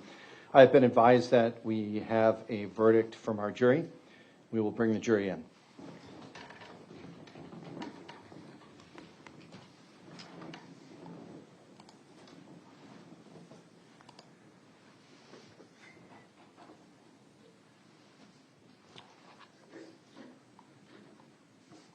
Do you have those final ones? Thanks.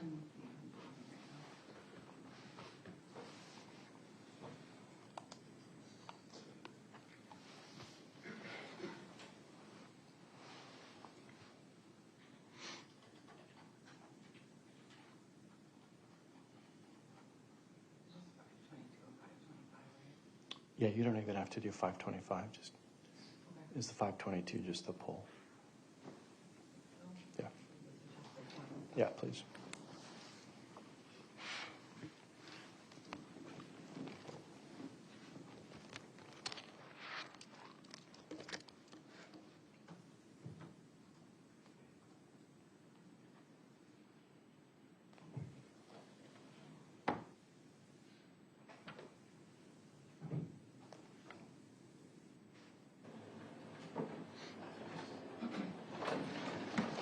All rise for the jury.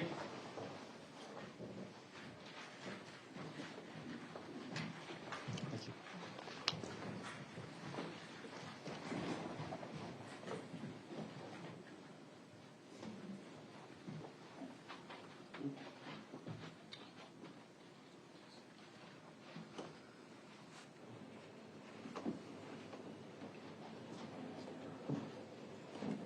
Thank you. You may be seated. I have been advised that the jury has a verdict. Is that correct? Is Ms. Morotek the jury foreperson? Yes. Okay. Could you please hand the folder to the bailiff?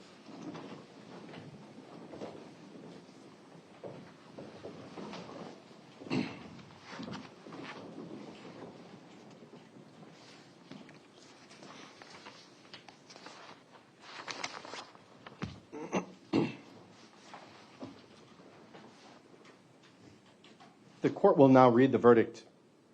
In the matter of State of Wisconsin versus Kevin Lychwick, verdict as to count 1. We, the jury, find the defendant, Kevin W. Lychwick, guilty of first-degree intentional homicide as charged in count 1 of the information, signed and dated this 11th day of June, 2026, and it bears the foreperson's printed name and signature. Verdict as to count 2.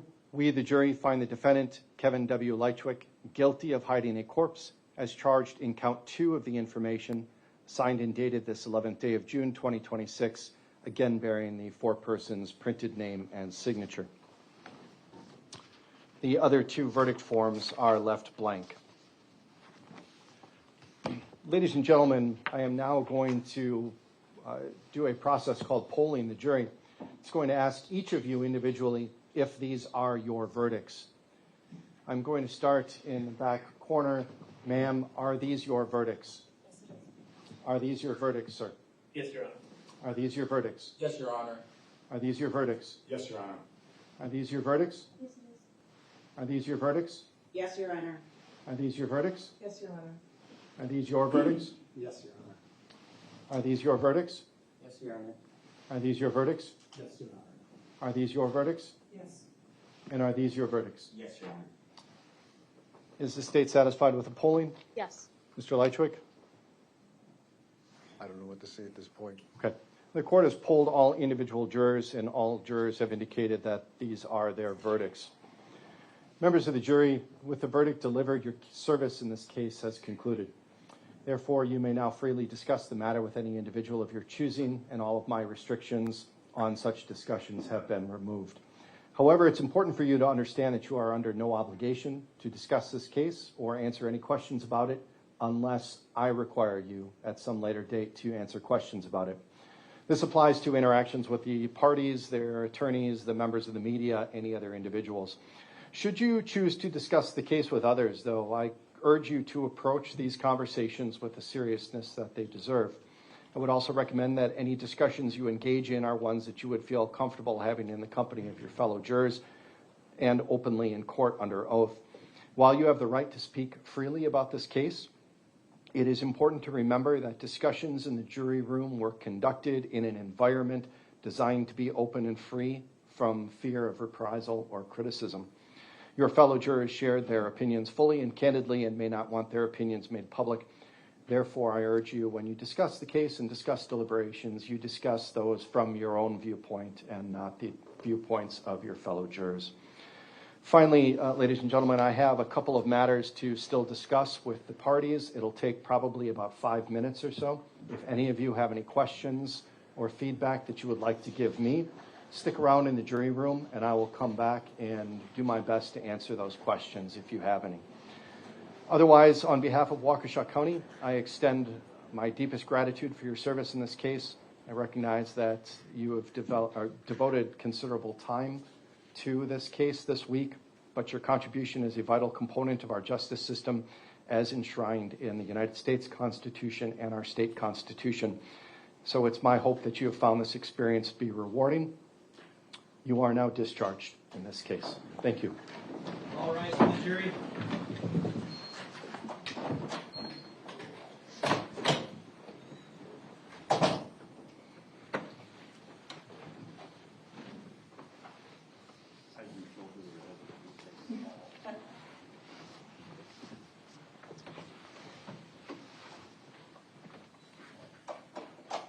Thank you. You may be seated.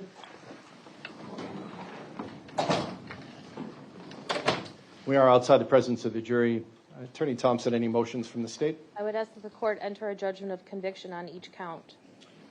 Mr. Lychwick, are you moving for judgment of acquittal notwithstanding the verdict? Yes. Okay. The court will grant the state's motion and order judgments of conviction as to each count.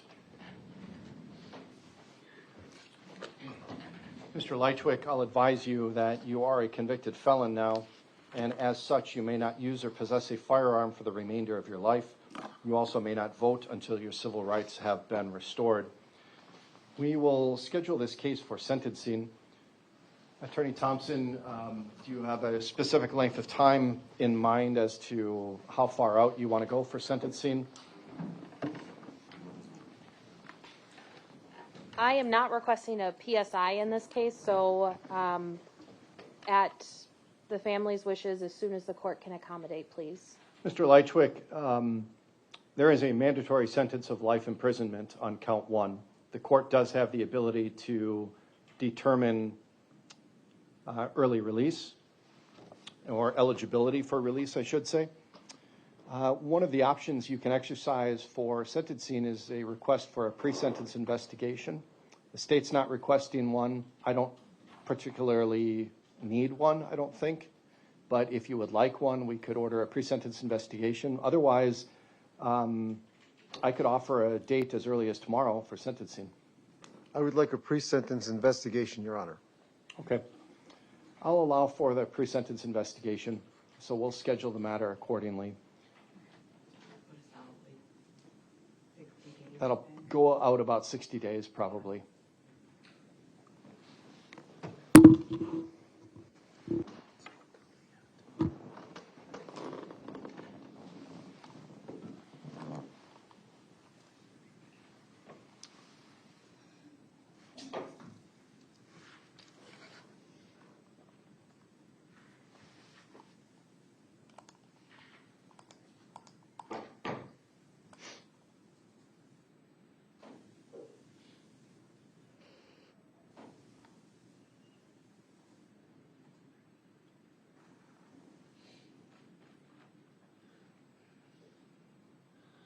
Thursday, August 20 at 8:30.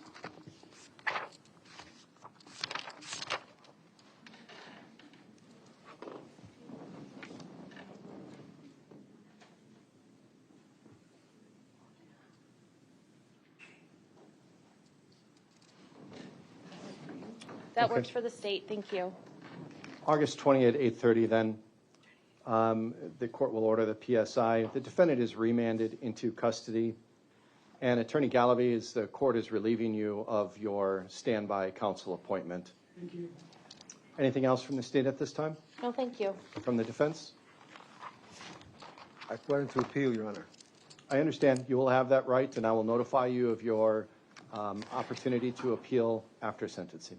We stand adjourned.